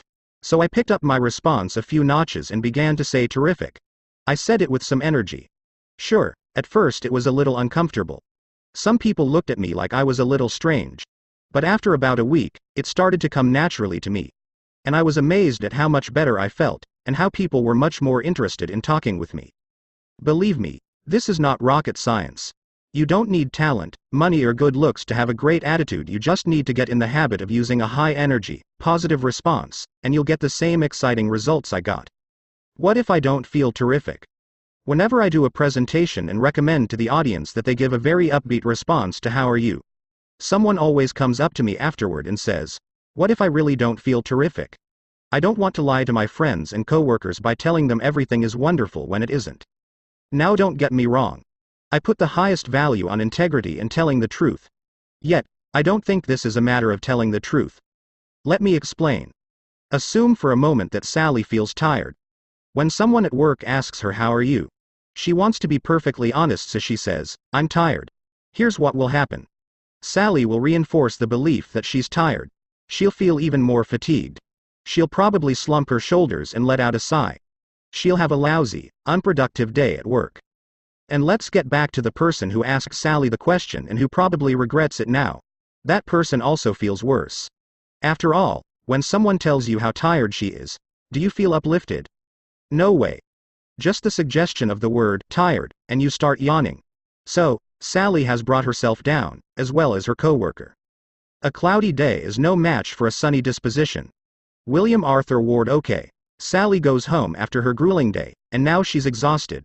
So she plops into her favorite chair and opens the newspaper to look at the winning lottery numbers. As she pulls her own ticket out of her wallet, she discovers that she's holding the winning ticket. She just won $10 million. What do you think Sally would do? Remember, she's very tired. You and I both know that Sally would leap out of her chair, be jumping up and down, screaming and waving her arms in the air. You'd think she was leading an aerobics class. Naturally, she'd run to pick up the phone to call her family and friends. She'd be a bundle of energy and would probably stay up all night celebrating and planning what to do with the money. But wait a second. 10 seconds ago, this woman was exhausted. Now, she's got the energy of a 15-year-old cheerleader who has just been told she made the cheerleading squad. What happened in those 10 seconds to change someone from being utterly exhausted to wildly exuberant? Did she get a shot of vitamin B12? Did anyone throw a bucket of ice water in her face? No, her transformation was entirely mental. Now I'm not trying to diminish what Sally was feeling. Her fatigue was very real, but it wasn't as much physical as mental. So, was Sally telling the truth when she said she was tired? It really has very little to do with the truth. It's a matter of what Sally chose to focus on. She could concentrate on feeling tired. That was one option. On the other hand, she could have thought about the many blessings in her life and felt very fortunate and energized. How we feel is very often a subjective matter. When we tell ourselves that we're tired, we feel tired. When we tell ourselves that we feel terrific, we feel energized. As you'll recall from Lesson 2, we become what we think about. Respond with enthusiasm for the next month. Try this experiment. When anyone asks how are you, whether it's someone at work or a cashier at the store, respond with energy and enthusiasm that you're great, or terrific. Say it with a smile and a sparkle in your eye. It doesn't matter whether or not you completely and totally feel terrific at that moment. Simply apply the act as if principle. In other words, if you want to be more positive, act as if you already are, and pretty soon, you'll find that you have, in fact, become more positive. Don't worry if you feel a little uncomfortable saying these words at the beginning. Stick with it and eventually you'll grow into it. You'll quickly notice that you feel better, that others want to be around you, and that positive results will come your way. By the way, how are you? I can almost hear you say terrific. Lesson 8: Stop complaining. Troubles, like babies, grow larger by nursing. Lady Holland, how do you feel when someone unloads all of his problems and complaints on you? Not very uplifting and energizing, is it? The truth is, nobody likes to be around a complainer except, perhaps, other complainers. Of course, all of us complain at one time or another. The important question is, how often do you complain? If you're wondering whether you complain too much, simply ask your friends, relatives, or coworkers. They'll let you know. Now, when I say complain, I'm not talking about those instances when you discuss your problems in an attempt to search for solutions. That's constructive and commendable. And I'm not referring to those occasions when you share your life experiences, including disappointments, with friends or relatives in the context of bringing them up to date on the latest developments in your life. After all, part of being human is sharing our experiences and supporting each other. Nobody wants to hear about your aches and pains. Maybe a few examples will give you a better idea about the kind of complaining that's counterproductive. One of the most common areas of complaint is the subject of illness. In this category are comments such as, "My back is killing me," or, "I have a terrible sinus headache." Worse yet, some people get very graphic in explaining the gory details of their particular ailment, such as, "I had this green stuff oozing out of my," and doesn't it just make your day when your coworker tells you that he or she is nauseous? Let's face it. What can I possibly do for you if you have a stomachache? I'm not a physician. Go to a doctor if you have a medical problem. More importantly, why are you telling me this? You might want sympathy, but all you're doing is dragging me down and reinforcing your own suffering. Talking about pain and discomfort will only bring you more of the same and encourage those around you to look for the exits. Self-pity is an acid which eats holes in happiness. Earl Nightingale. When it comes to complaints about illness, the principle of escalation usually rears its ugly head. Here's how it works. You tell your friend about the agony you went through with the flu. Your friend interrupts and says, "You think you had it bad. When I had the flu, I had a 104-degree fever and had to be rushed to the hospital. I almost died." Or, tell someone that your back or foot hurts and count how many seconds it takes for that person to switch the conversation to his or her own back pain and aching feet. Complainers love to play this game. Their pain is always worse than yours. Don't let it rain on your parade. Another favorite complaint area is the weather. It starts to rain and people say, "What a lousy, miserable day." Why does some moisture from the heavens make it a lousy day? When someone makes that remark to me, I respond, "It's wet out, but it's a great day." By associating rain with lousy day, you're programming yourself in a negative way. Furthermore, your complaints about the weather won't change the conditions. It simply makes no sense to get upset about things over which you have no control and which have no significant impact on your life. Finally, there are the petty complaints, such as, "The waiter didn't come over to take my order for 5 minutes," or, "John got an office with a larger window than I have." Life presents too many difficult challenges for us to get bogged down with silly things like that. And when you gripe about insignificant things, you're also saying something about yourself. If I'm your employer or a member of your team, I'm wondering how you'll react when we really have a problem worth worrying about. He had every reason to complain recently. I was in my office and thinking about some of the things that weren't going as well as I had planned. You know, the typical business problems results not happening as fast as I had expected. And I'll confess that I'd been doing a little complaining about it. Then Pedro walked in. Pedro is in his early 20s and came to this country about 6 years ago from Honduras. He works for a company that cleans homes and offices. You talk about a positive attitude. Pedro is one of the most positive people I've ever met, always smiling and upbeat. On this day, however, I asked Pedro about Hurricane Mitch and its impact on his homeland. The smile quickly left his face. He told me of the devastation the hurricane had caused. Thousands of people had died. More than 1 million people were left homeless. Pedro said that his father, mother and brother still lived in Honduras, and he had no idea if they were dead or alive. He had no way to contact them. All the phone lines in that area had been destroyed. Pedro said he thought about his family every day. Can you imagine the agony of not even knowing if your family is still alive? Then Pedro went on to tell me about all the things he was doing to help the people in Honduras. He was collecting money, clothing and other necessities. He was actively working with the relief organizations. Instead of just griping about the problem, he was doing whatever he could do to ease their pain. The secret of happiness is to count your blessings while others are adding up their troubles. William Penn, after speaking with Pedro, began to realize just how inconsequential my own problems were and how fortunate I am. You better believe I stopped complaining. I faced the rest of the day with renewed energy and a much better attitude. By the way, several weeks later I saw Pedro again. And yes, he had his usual winning smile and his great attitude. The good news is that his family members are all alive. The bad news is that they lost everything in the flood and are now living in a shelter. Clean water is very scarce. Disease is rampant. I can't even fathom what it's like to lose everything you own and have to start over from scratch, especially under these difficult conditions. Can you? There's no doubt about it. Pedro has every reason to whine about his family's bad luck. But he doesn't. He realizes that complaining would be a terrible waste of his time and energy. Thank you, Pedro, for reminding all of us that complaining is not the answer to our challenges in life. Putting things in perspective, there's another valuable lesson that we can learn from Pedro, and that's the importance of keeping things in perspective. Over the years, I've noticed that complainers lack perspective. They tend to blow their problems way out of proportion. Reflect upon your present blessings, of which every man has plenty, not on your past misfortunes, of which all men have some. Charles Dickens' optimistic people with great attitudes tend to have a sense of what's truly important in life. The dictionary defines perspective as the capacity to view things in their true relation or relative importance. Think about the people you know. Do you have any friends who get bent out of shape because they got a flat tire? And how about those who sever ties with close family members because of a dispute over the seating arrangements at a wedding? It's clear these folks have lost sight of the relative importance of things. I think we can all learn from Eddie Rickenbacker, who drifted in a life raft for 21 days, hopelessly lost in the Pacific. After surviving the ordeal, Rickenbacker said, "If you have all the fresh water you want to drink and all the food you want to eat, you ought never complain about anything." Let me share with you some of the things I'm grateful for. 1. I'm in good health. 2. Dolores is in good health. 3. We have our own home. 4. We have plenty of food to eat and clean water to drink. 5. We live in the United States and enjoy freedom. 6.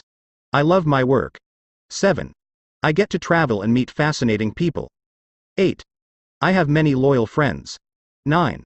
I draw strength from my relationship with God. This is just a partial list of the blessings in my life. And you know what? Even with all of these wonderful things, there are times when I start to take some of them for granted. But I've learned to quickly reconnect with these blessings, and it boosts my attitude and brings me right back on course. So, what is it that you've been complaining about lately? Are they really life and death matters? The next time you're tempted to gripe about your problems, pick up a pen and piece of paper and start listing all the reasons you have to be grateful. Let me tell you, it sure beats complaining. Be a source of positive news. I'm not suggesting that you just sit back and ignore all of the problems in your life. However, rather than complaining, it's far better to focus your attention and your energy on those steps you can take to solve, or at least lessen, your problem. For instance, let's say you're feeling a little tired lately. Instead of telling everyone how lousy you feel, make an effort to exercise more regularly or get to bed a little earlier. If you all wrapped up in yourself, you overdressed. Kate Halverson to review. Complaints work against you in 3 ways. First, no one wants to hear negative news about your illness and your problems. Second, complaining reinforces your own pain and discomfort. So why keep replaying painful, negative memories? Third, complaining, by itself, accomplishes nothing and diverts you from the constructive actions you could be taking to improve your situation. It's been said that 90% of the people don't care about your problems and the other 10% are glad you have them. Seriously though, all of us can cut down on our complaining. From now on, let's do ourselves and others a favor and make our conversations uplifting. The people who don't complain very much and those who speak positively are a joy to be around. Decide to join that group so people won't have to cross the street when they see you coming. Lesson 9. Associate with positive people. A mirror reflects a man's face, but what he is really like is shown by the kind of friends he chooses. From the Living Bible, Proverbs chapter 27. In high school, Mike spent a lot of time with a bunch of guys in his neighborhood. According to Mike, these guys just liked to sit on the front porch and watch cars go by. They had no goals and no dreams. They were always negative. Whenever Mike suggested they do something new, the others would discourage him. It's stupid, or not cool, they told him. Mike just went along with them, so he could remain part of the group. When Mike went off to college, he still ran into some negative people. But he also met people who were positive, who wanted to learn, who wanted to achieve things. Mike decided to spend his time with the positive people. Almost immediately, Mike started to feel much better about himself. He developed a great attitude. He began to set goals. And I'm happy to tell you Mike now runs his own successful video production company and has a wonderful family. One by one, he is accomplishing all of the goals he has set. When I asked Mike what happened to his high school friends, he told me, they still live in the same neighborhood. They're still negative. And they're still doing nothing with their lives. Mike added, I'd never be where I am now if I kept hanging out with those guys. I'd still be at the corner deli playing pinball. Mike's story is a great reminder about the influence others have on our lives. And yet sometimes we get in the habit of being with certain people and we just don't think about the consequences. Have you ever heard the axiom, tell me who you hang out with and I'll tell you who you are? There's a lot of wisdom in that simple statement. Have you given much thought to how this principle has been molding and shaping your life? Think back to when you were growing up. Do you remember how concerned our parents were about who we hung out with? Our mom or dad wanted to meet our friends and know all kinds of details about them. Why? Our parents knew that we'd be greatly influenced by our friends, that we'd tend to pick up some of their habits and that we'd probably do the things our friends were doing. Our parents were concerned for good reason. And I'll bet that if you have children, you closely watch their friends because of the impact these youngsters will have on your children. Toxic people and nourishing people. In today's literature, we see the terms toxic people and nourishing people. As you might expect, toxic people are the ones who always dwell on the negative. The dictionary defines toxic as poisonous. Toxic people continually spew their verbal poison. In contrast, the dictionary definition of nourishing is to promote the growth of. Nourishing people are positive and supportive. They lift your spirits and are a joy to be around. Toxic people will always try to drag you down to their level. They hammer away at you with all of the things you can't do and all of the things that are impossible. They rage you with gloomy statements about the lousy economy, the problems in their life, the problems soon to be in your life, and the terrible prospects for the future. If you're lucky, they might even throw in a few words about their aches and pains. We become part of what we are around.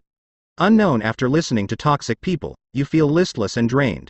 Motivational speaker Les Brown refers to these people as dream killers. Psychologist Jack Canfield describes them as energy vampires, because they suck all the positive energy out of you. Have you ever been with a negative person and felt as if that individual were physically taking energy from you? I think we've all had that experience many times. One thing is certain. Spend time with toxic people and their negative messages will wear you down. On the other hand, how do you feel when you're around people who are positive, enthusiastic, and supportive? You're energized and inspired. There's something truly amazing about positive people. They seem to have a positive energy that lights up a room. When you're around them, you start to pick up their attitude and you feel as if you have added strength to vigorously pursue your own goals. When I think about positive people, my friend John Lisicich immediately comes to mind. Whenever I speak with John, I feel like I can conquer the world. John is simply the most positive person you could ever meet. I like to think of myself as a very positive person. On a scale of 1-10, with 10 being the most positive, I'd probably give myself a 9.5. I'd have to give John Lisicich a 14. He's just off the charts. He's always positive, always enthusiastic. And he gives a tremendous lift to everyone who crosses his path. His attitude inspires people to greatness. Can you see how your attitude might improve if you had a friend like John in your life? Those silly songs on the radio, I'm sure it has happened to you many times. You hear a song on the radio, and you say to yourself, what a ridiculous song. Later that day, you hear the same song again. The following day, you hear that song a few more times. As the song climbs the charts, you can't get away from it. You hear it several times each day for a week. Then something incredible happens. You're sitting at home and all of a sudden, you start to hum or sing that silly song. If, at that very moment, I were to ask you what you think of the song, you'd tell me, it's horrible. Then why on earth are you singing it? The reality is, whatever you hear over and over will be at the forefront of your consciousness. As you also know, once that song becomes less popular and isn't played as frequently on the radio, you'll tend to think about it and sing it to yourself. Much less often. There's an important lesson here. The mind tends to dwell upon whatever is repeated over and over. Unfortunately, the mind doesn't discriminate between messages that are good for us and those that are harmful. If we hear something often enough, we will tend to believe it and act upon it. Just as a song repeated many times will get us thinking about that song, so too will repeated thoughts about success get us thinking about success. Your friends will stretch your vision or choke your dreams. Unknown, so if we'll make sure to fill our mind with positive messages, we're going to be more positive and move forward boldly to achieve our goals. The more positive reinforcement, the better. And where can we get this positive reinforcement? Well, one way is to read motivational books. Congratulations, because you're doing that right now. In addition, we can listen to motivational tapes and spend lots of time with positive people. Smokey's sponge theory. I've learned a lot about attitude and the importance of surrounding myself with positive people from my friend Glenn, Smokey, Stover. Smokey worked in sales for 45 years in the cemetery and funeral home industry. While this may sound like a gloomy field, let me assure you that Smokey is a positive dynamo. Every time I get off the phone with Smokey, I feel terrific. Smokey explained to me that human beings are like sponges. We soak up whatever people around us are saying. So, if we spend time with someone who's negative, we sponge up the negatives and it affects our attitude. Of course, the reverse is also true. When we hang around positive people, we soak up the positive. We feel better and perform better. I once asked Smokey, "What do you do if you're speaking with a negative person?" He said, "I get away from that person as soon as I can. I'll say something like, 'Gosh, it's been good to see you, Charlie,' and I move on to another person." Then I asked Smokey, "Did you ever have a friend who was negative?" "Not for very long," he said. Well put, Smokey. Evaluate your friendships. It's crucial that you evaluate your friendships from time to time, even those you've maintained for many years. Trust me, this isn't a minor issue. Those who occupy your time have a significant impact on your most priceless possession, your mind. Are you surrounding yourself with negative friends and spending a lot of time with them in your leisure hours? If so, I'm going to ask you to think about spending much less time with these people, or even no time at all with them. Sounds harsh, doesn't it? After all, I'm suggesting that you limit or eliminate your involvement with some long-standing friends. When I tell people this at my seminars, invariably someone will raise a hand and accuse me of being cold or uncaring. The audience member will typically say, "Shouldn't we try to help our negative friends instead of dumping them?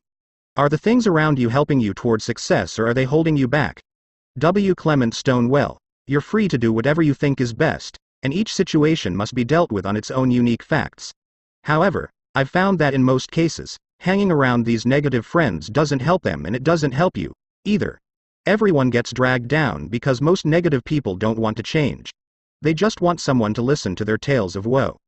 If you have a strong urge to spend time with negative friends, ask yourself, why am I choosing to be with these people?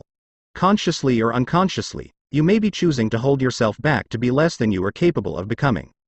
By the way, I think it's wonderful to try to help someone overcome their negativity. But if you've been trying for several years and aren't getting anywhere, maybe it's time to move on. Let me clarify one important point. I'm not making a judgment here that negative people are any less worthy than other people. I'm saying there are consequences if you spend time with people who are negative. What are the consequences?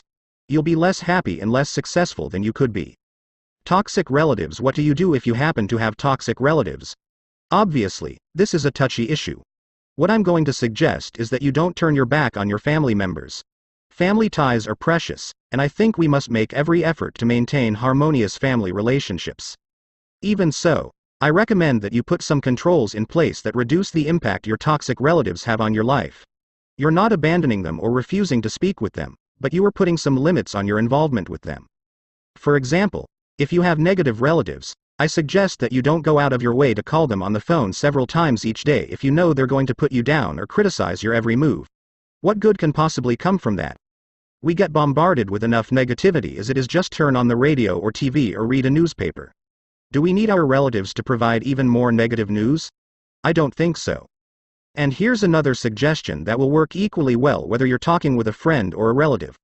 When the discussion moves to a negative subject, resist the temptation to accuse the other person of being negative. That will usually make things even worse. Instead, gently shift the conversation to a more positive topic. Remember that I'm not asking you to disown your relatives or refuse to attend family functions. This is about limiting your contacts with negative relatives so you don't get dragged down to their level. Positive people in the workplace. Just about every organization has some negative people working there. And sometimes you have to interact and work alongside these people. But don't go out of your way to spend time with these prophets of gloom and doom. For instance, if you frequently have lunch with negative people at work, stop having lunch with them. All they're doing is filling your mind with negativity. You can't perform at your best if you allow these people to dump their negative garbage into your mind. There's no need to be nasty or to tell them off. You should be able to find a diplomatic way of distancing yourself from this poisonous group. Good friends are good for your health. Dr. Erwin Saracen instead, take charge. Be proactive. Make it a point to eat at your desk, to take a client out to lunch, or to sit at a different table in the cafeteria. Do whatever you have to do to make lunch a positive experience. Make no mistake about it. Positive people are welcome in any organization, and negative people are hurting their chances for advancement. The problem of negative workers has gotten so bad that I recently got a brochure in the mail announcing a full-day seminar entitled, How to Legally Fire Employees with Attitude Problems. The business community is waking up to the fact that when it comes to productivity in the workplace, attitude is everything. Choose your friends wisely, as I said at the beginning of this lesson. Tell me who you hang out with and I'll tell you who you are. If you're serious about getting a raise or a promotion at work, succeeding in your own business, or improving yourself as a human being, then you have to start associating with people who can take you to the next level. As you increase your associations with nourishing people, you'll feel better about yourself and have renewed energy to achieve your goals. You'll become a more positive, upbeat person. Lesson 10. Confront your fears and grow. Do the thing you fear, and the death of fear is certain, said by Ralph Waldo Emerson. As I sat in the audience listening to motivational speaker Gil Eagles, little did I know that one sentence was about to change my life. Gil Eagles gave a marvelous presentation that day. He had many valuable things to say, but there was one line, one absolute gem that stands out. Here's what he said: if you want to be successful, you must be willing to be uncomfortable. I'll never forget those words. And Gil was right on the money. To achieve your goals and realize your potential, you must be willing to be uncomfortable, to do things that you're afraid to do. That's how you develop your potential. Sounds so simple, doesn't it? And yet, what do most people do when they face a frightening situation or new activity? They back away from the fear. They don't take action. I know, because that's what I did for the first 30 years of my life.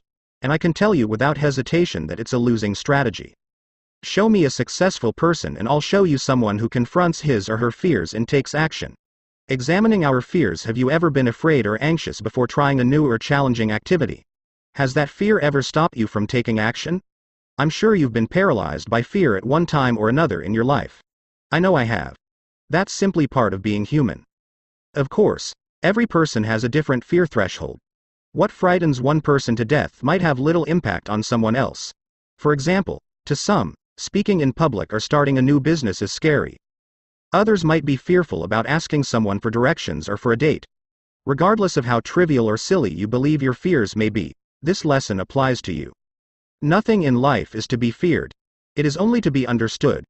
Marie Curie: when I talk about fear, I'm not referring to physical risks that might injure you or endanger your health, such as diving off cliffs in Acapulco or bungee jumping. I'm scared of those things, too, and I have no plans to do either of them. What I'm talking about here are those challenges that stand in the way of your personal and professional growth. These are the things that scare you, but which you know are necessary if you're going to get what you want in life. The comfort zone: when you're gripped by fear and anxiety, it's usually because you're stepping out of your comfort zone. Let's take some time to discuss this important concept and how it relates to your success and the development of your potential. Each of us has a comfort zone, a zone of behavior that is familiar to us and where we feel comfortable and safe. Think of your comfort zone as the inside of a circle. X terrified, X slightly afraid. Comfort zone: the activities and situations that lie inside the circle are non-threatening and familiar. They're routine, part of your everyday life, the things you can do with no sweat. In this category are tasks such as speaking to your friends or co-workers or filling out the daily paperwork at your job. However, you occasionally face experiences or challenges that are outside your comfort zone. These are represented by the X's in the diagram above. The farther the X is from the circle, the more afraid you are to participate in that activity. When faced with something outside your comfort zone, you suddenly feel nervous. Your palms become sweaty and your heart pounds. You begin to wonder, will I be able to handle it? Will others laugh at me? What will my friends and relatives say? As you look at the diagram above, what does the X represent for you?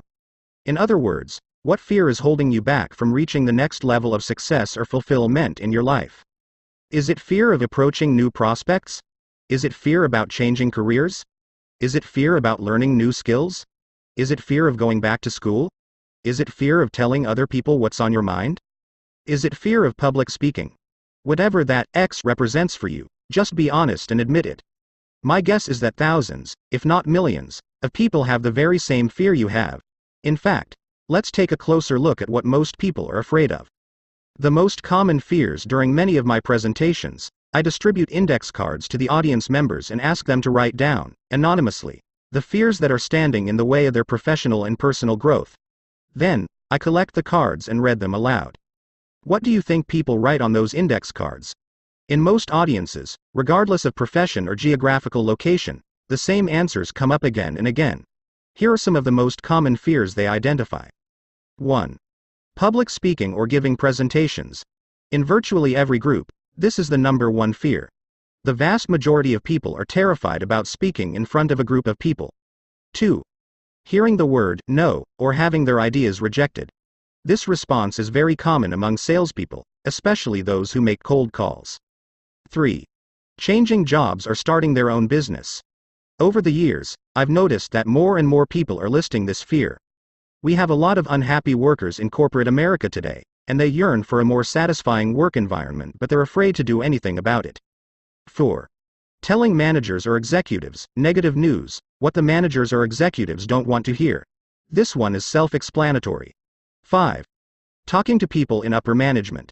Many entry-level workers and even managers are terrified about speaking to executives in the company. They even hesitate to make small talk with the president or CEO of their organization for fear they'll say something silly or appear stupid. 6. Fear of failure. Those who won't try something new for fear that it won't work out.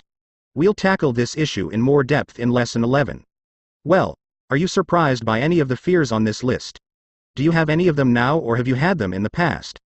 The truth is, the overwhelming majority of people experience these fears at some point in their lives. And if you have some fears that weren't on this list, don't worry about it. You are stronger than any of your fears and you can overcome them. The benefit of backing away from your fears when confronted with an anxiety-producing event. Most people will retreat to avoid the fear and anxiety.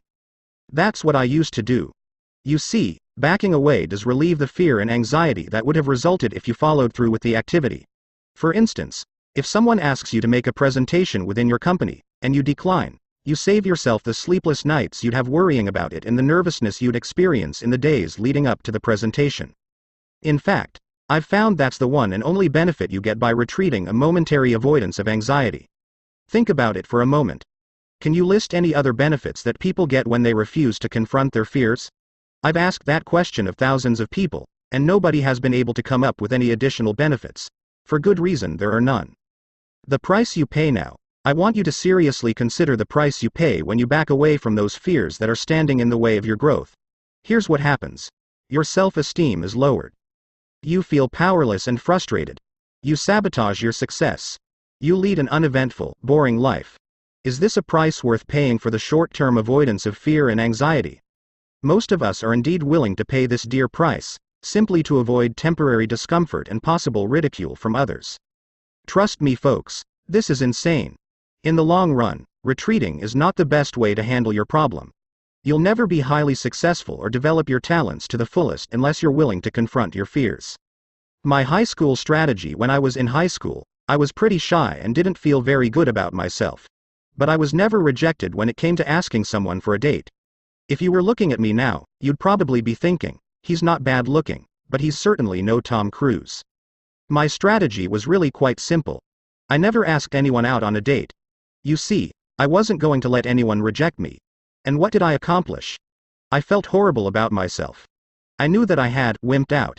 I felt powerless, and as you can imagine, I didn't have a full social calendar. I was sabotaging my success. He who loses wealth loses much. He who loses a friend loses more, but he who loses courage loses all. Miguel de Cervantes. Because I refused to face my fear, I remained in the background while most of my friends and classmates went out on dates. How do you think that made me feel? Pretty lousy, just as you'd expect. In case you're wondering, I did have a few dates during that period of my life, but only when other people arranged them. I wasn't going to allow anyone to say no to me. In reality, I was saying no to myself. Can you see how my strategy of backing away from my fears worked against me? Now, it's true that if I had asked some people for a date in high school, a few of them might have said no. But you know what? I wouldn't have died. I could have asked another person and eventually I would have gotten a yes. It wasn't until college that I began to take some baby steps to confront this fear of rejection. Little by little, I gained more confidence. And in law school, I had the good fortune to meet Dolores, and we've been married for 18 years. A new life. I'm really no different from you. I have my fears, just as you do. And when I look back at the first 30 years of my life, you know what I see? I see someone who achieved some degree of success as an attorney. But I also see someone who was shy, insecure, scared and self-conscious. Does that sound to you like someone who's a motivational speaker? What turned my life around and improved it a million-fold is that I learned to confront my fears and take action. I realized after years of frustration and disappointments that hiding from my fears wasn't getting me anywhere and it would never get me anywhere. Of course, I wouldn't have confronted my fears if I hadn't first developed a positive attitude. A can-do attitude provided me with the extra push I needed to take action. When you believe you can do something, you have the courage to move forward despite being afraid. Armed with a great attitude, I decided to become a participant in life and to explore my potential, even though I was scared. From the very beginning, I felt so much better about myself. I had taken control of my life, and all sorts of possibilities opened up for me. Are you beginning to see the incredible rewards you can receive when you're willing to develop a positive attitude and confront your fears? Reframe the situation. If I could give you a way to confront uncomfortable situations without fear or anxiety, you'd be ecstatic and eternally grateful, wouldn't you? Sorry, but there's no such magical solution. I can't wave a magic wand and take away your fears. How then can you muster the courage to do those things that you fear, but which are necessary for your success and growth? The next time you face a scary situation, I suggest you take a different outlook. Most people start thinking, I won't be able to do this well and other people may laugh at me or reject me. They get hung up about how well they're going to perform. Because of these worries, they decide to retreat. While you should always go in with a positive attitude and prepare beforehand to the extent possible, don't be overly concerned with the result. Consider yourself an immediate winner when you take the step and do the thing you fear. That's right. You're a winner just by entering the arena and participating, regardless of the result. Moving forward even when you're afraid. For instance, let's assume you're afraid to speak in public, but you confront your fear and do it anyway. The moment you get up and speak before the audience, you're a winner. Your knees may be shaking and your voice may be quivering. That doesn't matter. You faced your fear and accepted the challenge. Congratulations are in order. The likely result is that your self-esteem will be enhanced and you'll feel exhilarated. On your first attempt, you won't be hailed as the world's finest speaker. So what? Let's face it. You can't expect to be an accomplished speaker during your first presentation. Were you a great tennis player after your first game? Or a great swimmer the first time you entered the water? Developing any skill takes time. I remember my first motivational speech. That was in 1988 and my performance was nothing to write home about. I gave a free talk to a group of real estate salespeople, and let me tell you, I was terrified. I couldn't take my eyes off my notes. Fortunately, the content of my presentation was very solid and the audience responded well. But I had a long way to go before I could call myself a good speaker. On the second presentation, I was a little better. And when I had done 5 or so presentations, I began to rely less and less on my notes and to develop a stronger connection with the audience. Now, 11 years later, I'm a professional speaker who speaks to thousands of people each year throughout the United States. But let's not forget that it all started with a scared guy who gave a very unimpressive talk in 1988. She followed her dream. I'd like to tell you a story about a woman who knows a lot about breaking out of a comfort zone. Her name is Dottie Berman, and for 32 years Dottie was a high school English teacher in New York.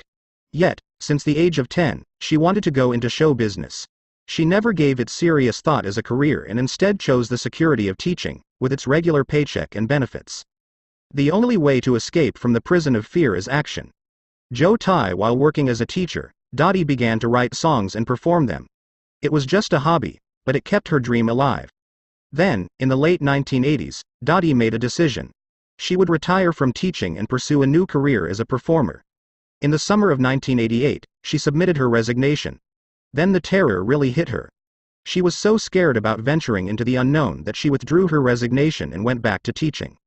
But something inside Dottie wouldn't let her dream die. 6 months later, in January of 1989, she confronted her fear and retired. At the time, Dottie was in her 50s. In 1992, Dottie developed and performed her own one-woman musical show. The show was based on her fears of leaving a secure teaching job to go into show business. And in the spring of 1998, Dottie, now in her 60s, released her marvelous CD, I'm in Love with My Computer, a collection of witty, inspirational songs.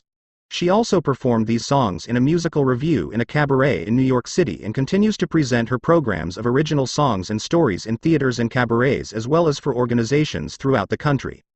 Dottie will be the first to admit that her career transition has been filled with challenges and setbacks. But has it been worth it? According to Dottie, I've never been happier in my life. Bravo, Dottie, for confronting your fears and inspiring us to follow our dreams. Just do it. Ralph Waldo Emerson offered some simple advice, which, if followed, can transform your life. He said, do the thing you fear and the death of fear is certain. I know this advice makes good sense, but some people are just too afraid to act. Remember my prior words about the steep price you pay when you let your fears dominate you. Running away from your fears is a losing strategy. Jeff Keller. In the end, running away from your fears is a losing strategy. It will only bring you frustration and unhappiness. I can tell you that from personal experience. There's nothing wrong with having some fears. Successful people have fears. The difference is that successful people take action and move forward despite being afraid. It's not always easy, I'll grant that. But you'll always feel better about yourself when you face your fears. In the last 14 years, I've had the privilege of traveling throughout the United States and abroad and of speaking with thousands of people. During all this time, I haven't met one person who confronted his or her fears, took action and later regretted it. Not a single one. But I've met many people who tell me how much they regret backing away from their fears and letting their dreams die. As my friend Burke Hedges often says, don't be one of those who lets his regrets take the place of his dreams. So, stretch yourself. Confront your fears and be willing to expand your comfort zone. The courage muscle can be developed just like any other muscle with exercise. And when you do an activity outside your comfort zone a few times, you know what happens. That same activity becomes part of your comfort zone. There's another bonus when you're willing to expand your comfort zone. When you push through fear and take action in some areas of your life, you'll develop confidence in other areas, as well. It's true. As I became more comfortable as a speaker, I also became a better salesman, a better businessman, a better listener. The list goes on and on. You can try to dance around it all you want. But you won't develop your abilities to the fullest unless you're willing to be uncomfortable. Life doesn't reward those who refuse to expose themselves to difficulties and challenges. It's important that you put yourself in a position to win, and that means taking action despite fear. Confront your fears and you're on the way to developing your potential and leading the exciting, fulfilling life you deserve. It's a decision you'll never regret. Lesson 11. Get out there and fail. Failure is only the opportunity to more intelligently begin again. Henry Ford. She couldn't pay her credit card bills for 26 years. She moved 25 times looking for work. She was fired 18 times. She worked for 26 years before she earned an annual salary of $22,000. She occasionally lived on food stamps and slept in her car. You're probably thinking, if this is a book about success, why are you droning on and on about a woman who had so many failures? I'll tell you why. The failure described above is well-known TV talk show host Sally Jessy Raphael. You see, despite all of her setbacks, she refused to give up her childhood dream of a career in broadcasting. She was willing to keep failing until she succeeded. Sally Jessy Raphael has earned millions of dollars and has enjoyed a long and successful TV career. All because she kept a great attitude despite years of failures. In the beginning, how is it that someone like Sally Jessy Raphael can endure 26 years of failure and keep going? If you look back to your own childhood, I think you'll see that you, too, demonstrated tremendous resilience in the face of repeated failures. Remember when you learned how to ride a bicycle? You probably began with training wheels. Eventually, when these crutches were removed, keeping your balance became more difficult. You struggled to stay upright, maybe even falling a few times and scraping yourself. You were learning an important early lesson about failure. As you practiced, it's likely that one of your parents walked beside you shouting instructions, encouraging you and catching you as you lost balance. You were scared but excited. You looked forward to the time when you would succeed, when you would at last ride free on your own. So you kept at it every day, and eventually mastered the skill of riding a bike. What contributed to your ultimate success in learning how to ride your bike? Well, persistence and sheer repetition, certainly. You were going to stick with it no matter how long it took. It also helped that you were enthusiastic about what you set out to achieve, that you could hardly wait to reach your goal. And finally, let's not underestimate the impact of positive encouragement. You always knew your parents were in your corner, supporting you, rooting for your success. As a 6-year-old learning to ride your bike, you were optimistic, thrilled, and eager to meet the challenge. You couldn't wait to try again. You knew you'd master it eventually. But that was a long time ago. Yesterday and today. Now let's examine how most adults approach the development of new skills. Would you say they're optimistic, thrilled, and eager to meet the challenge? We both know the answer to that question is no. Let's assume we asked a group of adults to learn a new software program or to switch to another position in the company. How would most respond? They'd try to avoid it. They'd complain. They'd make excuses why they shouldn't have to do it. They'd doubt their abilities. They'd be afraid. What happened to that 6-year-old brimming with vitality and a sense of adventure? How did that child turn into an adult moaning and groaning about learning something new?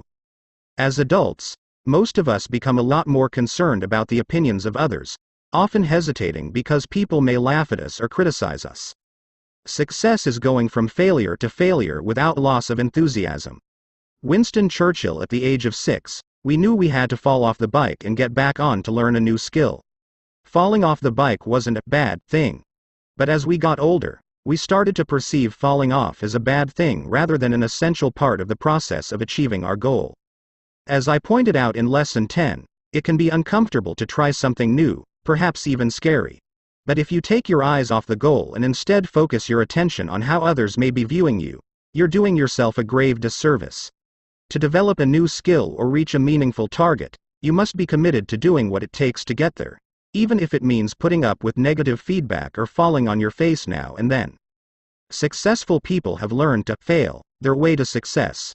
While they may not particularly enjoy their failures, they recognize them as a necessary part of the road to victory.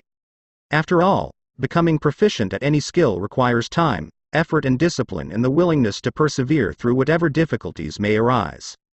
These failures make millions of dollars. Take the example of a professional baseball player.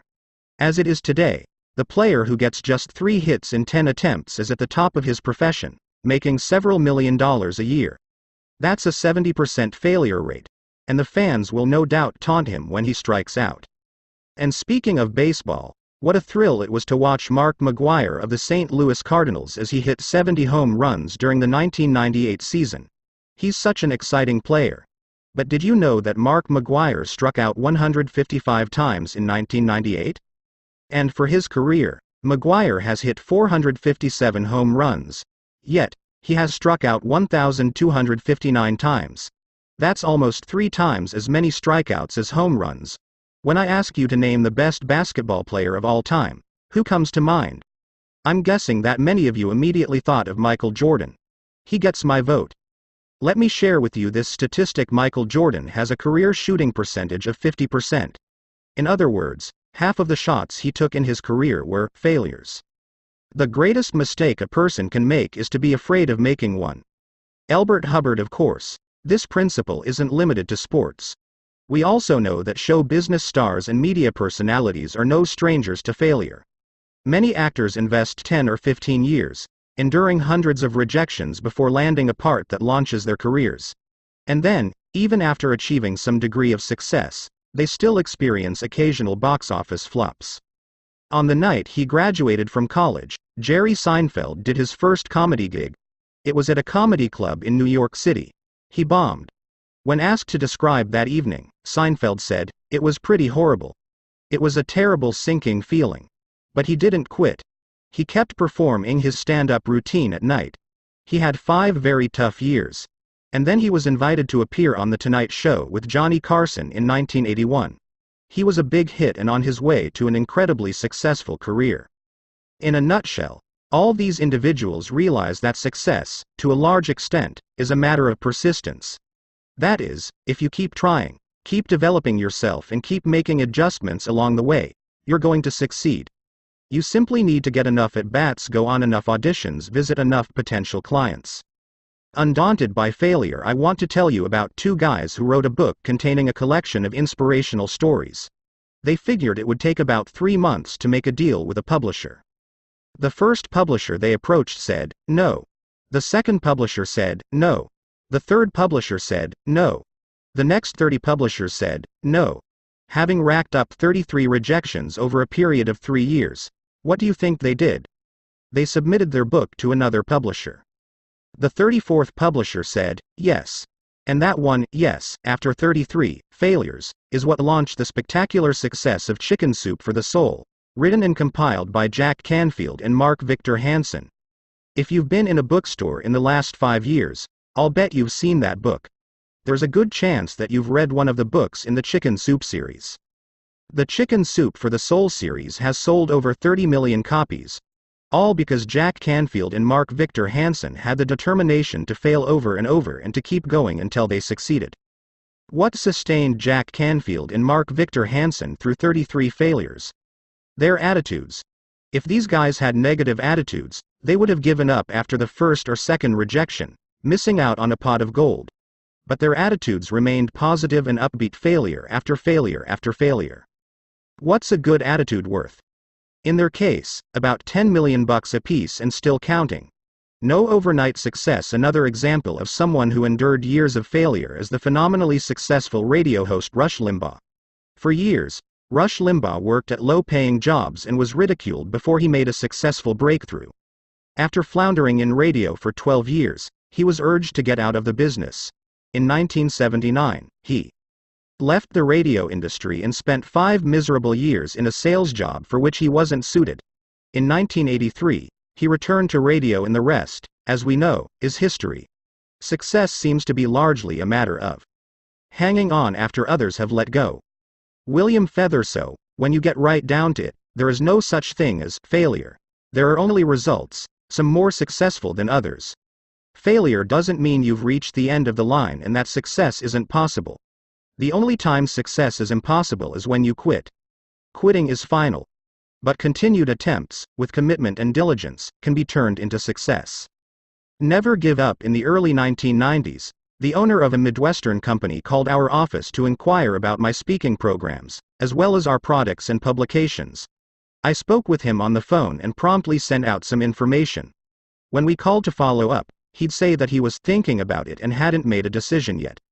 At the beginning, we called every week. No sale. Then, we called once a month. No sale. For a period of a few years, we kept calling this gentleman.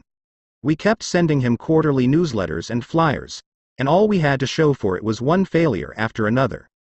But in the spring of 1998, a representative of his company called our office, and I was hired to present a motivational program at one of their sales meetings.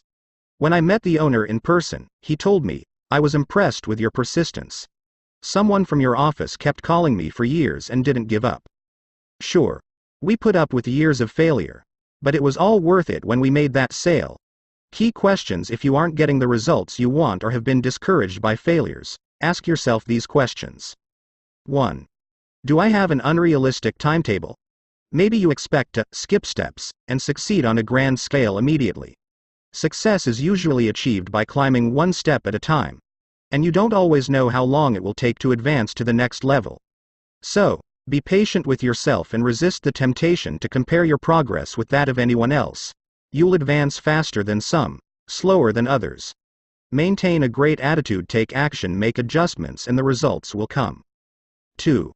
Am I truly committed? Do you have a burning desire to achieve your goal? It's essential that you be willing to do whatever it takes and that you banish any thought of giving up before you accomplish your objective. Of course, it's much easier to be committed when you love what you're doing. Therefore, go after those goals you're passionate about, and harbor no thought of quitting. 3. Do I have too many discouraging influences? Unsuccessful results can be frustrating. That's why we need to surround ourselves with people who support and believe in us. If you hang around with negative people who are highly critical or who are doing very little in their own lives, your energy and enthusiasm will be drained. Therefore, develop a network of individuals to encourage and coach you toward success. 4. Am I preparing to succeed? Success in any endeavor requires thorough preparation. Are you taking steps to learn everything you can about accomplishing your goal? This means reading books, listening to tapes, taking courses, and networking with highly successful people in your field. It might mean finding a mentor or getting a coach to work with you. Successful individuals are always sharpening their skills. Those getting unsuccessful outcomes often do the same things over and over without making necessary adjustments. So, be coachable. Accept the fact that you don't already know it all and find resources to keep you on track and moving forward. Would you like me to give you a formula for success? It's quite simple. Double your rate of failure. Thomas J. Watson 5. Am I truly willing to fail? Face it, failure is inevitable. You will encounter defeat prior to succeeding. In our hearts, we know our most valuable lessons come from our failures. Failure is essential for growth. Look failure squarely in the face and see it as a natural part of the success process. Then, failure will lose its power over you. The truth is, when you're not afraid to fail, you're well on the way to success. Welcome failure as an unavoidable yet vital component in the quest to achieve your goals. Turning failure into success. Your failures are learning experiences that point out the adjustments you must make. Never try to hide from failure, for that approach guarantees that you'll take virtually no risks and achieve very little. As Beverly Sills once remarked, you may be disappointed if you fail, but you are doomed if you don't try. No, you won't close every sale. And you won't make money on every investment. Life is a series of wins and losses, even for the most successful. The winners in life know that you crawl before you walk and you walk before you run. And with each new goal comes a new set of failures. It's up to you whether you treat these disappointments as temporary setbacks and challenges to overcome, or as insurmountable obstacles. If you make it your business to learn from every defeat and stay focused on the end result you wish to attain, failure will eventually lead you to success. Lesson 12. Networking that gets results. You can get everything in life you want if you'll just help enough other people get what they want. Zig Ziglar. When I met freelance copywriter Stu Kamen in the fall of 1990, it set off an incredible chain reaction that would forever impact my business. Let me share with you what happened. In 1992, Stu was a contributing writer with Think and Grow Rich newsletter. At Stu's suggestion, that newsletter ran a front-page story about me and how I went from being a lawyer to a motivational speaker. At the same time, I entered into an agreement with that newsletter where they would sell my Attitude is Everything merchandise through their publication. Thousands of items were sold. Think and Grow Rich newsletter also began to run some of my own articles in their publication. As a result, I got calls from their readers and was hired for several speaking engagements. I also got a letter from one of their subscribers named Jim Donovan, who lived in New York at that time. We became good friends. Jim referred me to Indie Publishing and Resource Books, the publisher of the book you're now holding in your hand. By the way, Jim went on to write 2 great self-help books of his own, Handbook to a Happier Life and This Is Your Life, Not a Dress Rehearsal. If you re positive and enthusiastic, people will want to spend time with you. Jeff Keller. And all of these great things happened because I tapped into Stu Kamen's network and then the Think and Grow Rich newsletters network and then Jim Donovan's network. The power of networking is nothing short of awesome. If given the choice, wouldn't you like to succeed sooner rather than later? Well, networking is a way to leverage your own efforts and accelerate the pace at which you get results. After all, the more solid relationships you build, the greater your opportunities for success. The benefits of networking. While your success certainly starts with you, it grows to higher levels as a result of your associations and relationships with people. Simply put, you can't succeed on a grand scale all by yourself. That's why networking is so important. For the purposes of this lesson, let's define networking as the development of relationships with people for mutual benefit. In the business arena, networking has the following benefits. Generates new clients or business leads, increases employment opportunities, helps in finding the right people to fill critical positions, provides valuable information and resources. Assists in solving problems in the personal realm. Here's what networking can do for you. Enhance your social relationships by introducing you to new friends. Help you to become acquainted with people of varying ethnic, cultural and philosophical backgrounds. Provide valuable information and resources. Contribute to your spiritual growth. Now that we know what networking can do, the question is, What can we do to enhance the effectiveness of our network? Let me pass along 16 techniques that I've found productive. To simplify matters, I've organized them into 4 separate, but related, categories. 1 attitude and action, 2 referrals, 3 communication, and 4 follow-up. Attitude and action. 1. Project a winning attitude. When it comes to networking, attitude is everything. If you're positive and enthusiastic, people will want to spend time with you. They'll want to help you. If you're gloomy and negative, people will avoid you, and they'll hesitate to refer you to their friends and colleagues. 2. Participate actively in groups and organizations. Effective networking and relationship building takes more than paying dues, putting your name in a directory and showing up for meetings. You must demonstrate that you'll take the time and make the effort to contribute to the group. What kinds of things can you do? For starters, you can volunteer for committees or serve as an officer or member of the board of directors. The other members will respect you when they see you roll up your sleeves and do some work. They'll also learn about your people skills, your character, your values, and last, but not least, your attitude. Let's get back to Stu Kamen for a moment. He wanted to build contacts within advertising agencies, so he joined the Long Island Advertising Club in 1994. Stu immediately began to attend the group's meetings. When they asked for volunteers for various projects, Stu raised his hand. He got actively involved. Within 6 months after joining, somebody approached him and said, "We hear good things about you. You're a hard worker and very energetic. Would you like to join our board of directors?" As you might guess, Stu gladly accepted. And within a few months, he began to see a significant increase in his business. In early 1999, Stu told me that well over 50% of his current business can be traced to people he met through the Long Island Advertising Club, proving that people can get big results in a short time by networking effectively. 3. Serve others in your network. Serving others is crucial to building and benefiting from your network. You should always be thinking, how can I serve others? Instead of, what's in it for me? If you come across as desperate or as a taker, rather than a giver, you won't find people willing to help you. Going the extra mile for others is the best way to get the flow of good things coming back to you. Getters don't get, givers get. Eugene Benge. How can you serve others in your network? Start by referring business leads or potential customers. In addition, whenever you see an article or other information that might be of interest to someone in your network, forward the material to that person.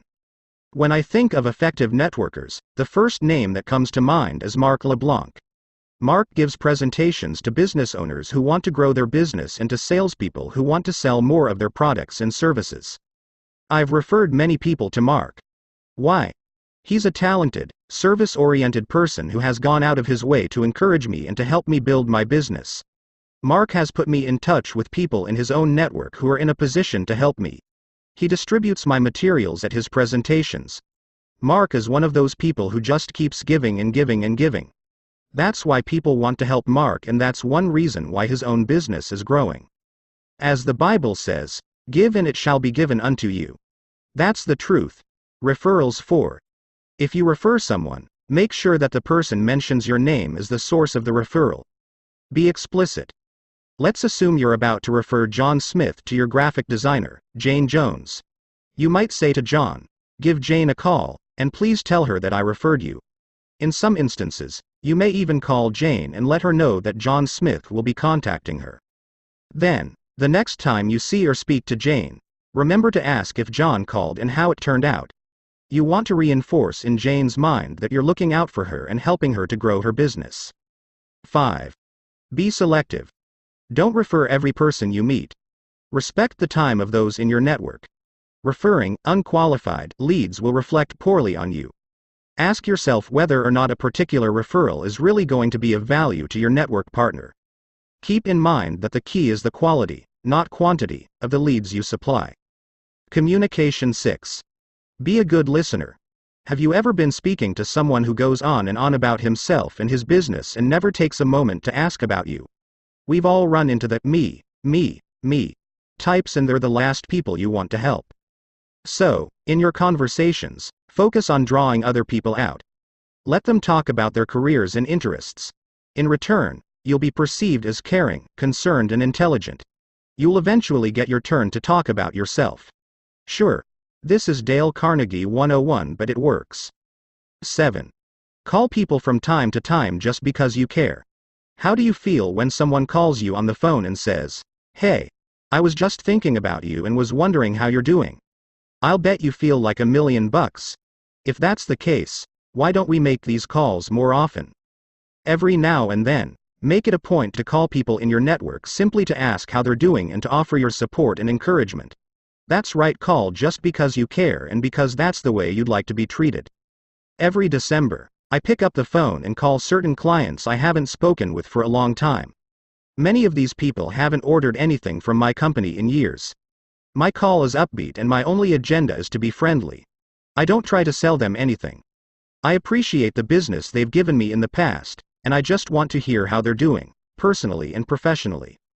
You can succeed best and quickest by helping others to succeed. Napoleon Hill. If business comes from these calls, that's great. If business doesn't come from these calls, that's great.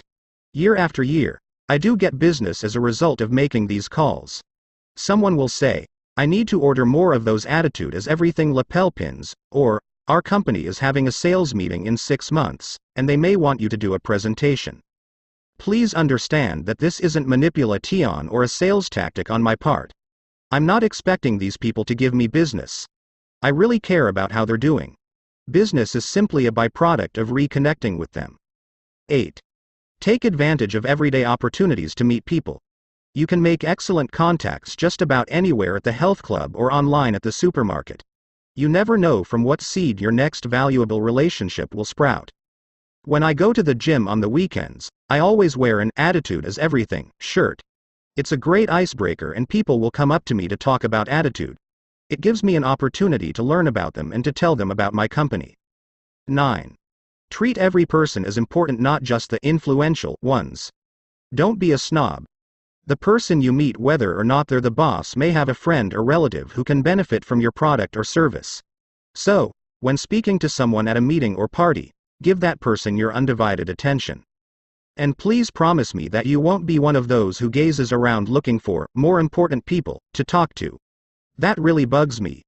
You're talking with someone and then he notices someone out of the corner of his eye, someone he deems more important than you. So he stops listening to you and abruptly breaks away to start a conversation with that other person. Don't do that. Treat every person you encounter with dignity and respect. 10. At meetings and seminars, make it a point to meet different people. Don't sit with the same group at every gathering. While it's great to talk with friends for part of the meeting, you'll reap greater benefits if you make the extra effort to meet new faces. In 1994, I was in Washington, D.C., to attend the annual convention of the National Speakers Association. At lunch, instead of sitting with some friends, I sat down at a table where I didn't know anyone. Sitting at that table was a woman named Joan Berg, and we struck up a conversation. Her company, Office Dynamics, conducts excellent training programs for administrative office professionals. It turned out that Joan is also a big believer that attitude is everything. And, for the last 5 years, she has ordered my "Attitude is Everything" lapel pins and distributed them to some of the participants in her training programs. In addition, Joan often displays my literature at her programs, which has generated thousands of dollars in business for me. Most importantly, Joan has become a wonderful friend. I'm sure glad I didn't sit with my friends that day, as I would have missed out on a tremendous opportunity. 11. Be willing to go beyond your comfort zone. For instance, if you have the urge to introduce yourself to someone, do it. You might hesitate, thinking that the person is too important or too busy to speak with you. Even if you're nervous, force yourself to move forward and make contact. You'll get more comfortable as time goes on. 12. Ask for what you want. By helping others, you've now earned the right to request assistance yourself. Don't be shy. As long as you've done your best to serve those in your network, they'll be more than willing to return the favor. Follow up. 13. Send a prompt note after meeting someone for the first time. Let's say you attend a dinner and make a new contact. Send a short note as soon as possible explaining how much you enjoyed meeting and talking with him or her. Enclose some of your own materials and perhaps include information that might be of interest to this person, such as the name of a trade magazine and a subscription card. Ask if there's anything you can do to assist this individual. Be sure to send the note within 48 hours after your initial meeting so that it's received while you're still fresh in your contact's mind. 14. Acknowledge powerful presentations or articles. If you hear an interesting presentation or read a great article, send a note to the speaker or writer and tell him or her how much you enjoyed and learned from their message. One person in 100 will take the time to do this. Be the one who does. I'm not saying that speakers and writers are special people who deserve to be worshipped. The point is, speakers and writers often have developed a huge network of people covering a variety of industries, a network you can tap into. Treat every person you encounter with dignity and respect. Jeff Keller. 15. When you receive a referral or helpful written materials, always send a thank you note or call to express your appreciation. Follow this suggestion only if you want to receive more referrals and more useful information. If you don't acknowledge that person sufficiently, he or she will be much less likely to assist you in the future. 16. Send congratulatory cards and letters. If someone in your network gets a promotion, award, or celebrates some other occasion, for example, a marriage or birth of a child, write a short note of congratulations. Everyone loves to be recognized, yet very few people take the time to do this. Being thoughtful in this manner can only make you stand out. It's also appropriate to send a card or memorial gift when a family member dies. Building your network. The networking suggestions offered above are merely the tip of the iceberg. You should be able to come up with several new ideas of your own. How? By going to your library or bookstore and seeking out the many excellent books on networking, and by noticing what other people are doing and adapting their ideas in a way that suits you. Remember that networks are built over time and that significant results usually don't show up immediately. So be patient. Build a solid foundation of relationships and continue to expand and strengthen them. You'll have to put in a lot before you begin reaping the big rewards. One final point. Great networking skills are not a substitute for being excellent in your field. You might be a terrific PR person, but if you aren't talented at what you do and constantly learning and improving, your efforts will yield disappointing results. Now, go ahead. Select a few of these networking techniques and implement them right away. Get to work serving and improving your network. Then you will truly have an army of troops working to help you succeed. Conclusion. Change your attitude and you change your life. To change your circumstances, first start thinking differently. Norman Vincent Peale. November 16, 1998. Manila, Philippines. I just finished giving a presentation to people from more than 20 countries. What an incredible privilege. Dozens of people in the audience came up to introduce themselves and to thank me for coming to Manila to share these life-changing principles with them. When everybody had left the room, I was about to gather up all my things. But for some reason, I paused for a moment. I looked around this empty auditorium 8,000 miles from my home, and I had to pinch myself just to make sure I wasn't dreaming. I flashed back to 1985, when I sat in my den, negative and depressed. I hated my job as a lawyer and hadn't the slightest idea how I'd turn things around. Now, here I was in the fall of 1998 in the Philippines, giving a motivational seminar to people from all over the world. How did this happen? I thought to myself. The answer came to me loud and clear. I changed my attitude. You see, when you change your attitude, sparks fly in the universe. You're energized. You begin to see new possibilities. You move into action. You achieve extraordinary results. That's why I say when you change your attitude, you change your life. Now I'd be kidding you if I told you the last 14 years were just a string of successes. Far from it. I've had my share of defeats and setbacks along the way. But the success principles I've discussed in this book are what have given me the courage, the guidance and the strength to keep moving forward. Take control of your life. I applaud you for taking the time to read this book. It shows that you're truly interested in developing your incredible potential. Yet, reading this book is only the first step to living the life you want to live. When you focus on these ideas and take action to implement them, you're on the way to creating some exciting breakthroughs in your life. Act as if it were impossible to fail. Dorothea Brand. You may have seen statistics that only about 5% of the population reaches a high level of success. Why is that? After 14 years of research, I'm convinced it comes down to this. It's the rare individual who applies the success principles discussed in this book on a daily basis. It's the rare individual who consistently maintains a positive attitude, knowing that his thoughts will become his reality. It's the rare individual who watches the words he uses, knowing that he's programming his mind for success, mediocrity, or failure. It's the rare individual who has the guts to confront her fears, because that's where her potential will be developed by doing things she's afraid to do. It's the rare individual who looks for the silver lining in every dark cloud. And it's the rare individual who makes a commitment, follows through with a positive attitude, and has the persistence to get the job done. I challenge you to be one of those rare individuals. You have the potential to become more than you ever dreamed. You have greatness within you, and your attitude is the key to unlocking that potential. Changing my attitude changed my life. And if a better attitude can work miracles in my life, it can work miracles in yours. I'd like to share with you these words from Dr. Charles Swindoll, who captured the essence of attitude and how it dominates the direction of our lives. The longer I live, the more I realize the impact of attitude on life.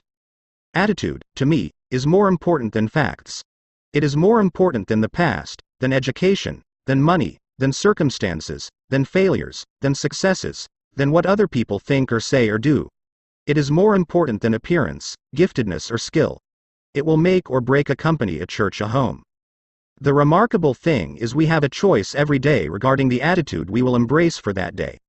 We cannot change our past, we cannot change the fact that people will act in a certain way. We cannot change the inevitable. The only thing we can do is play on the one string we have, and that is our attitude. I am convinced that life is 10% what happens to me and 90% how I react to it. And so it is with you. We are in charge of our attitudes. Pretty powerful words, aren't they? Do what Charles Swindoll suggests and play on the one string you have, your attitude. Now is the time to take control of your attitude. Now is the time to start creating miracles in your own life. Go ahead, believe in yourself. Have the courage and persistence to follow your dreams. And above all, never forget that attitude is everything. May God bless you on your journey.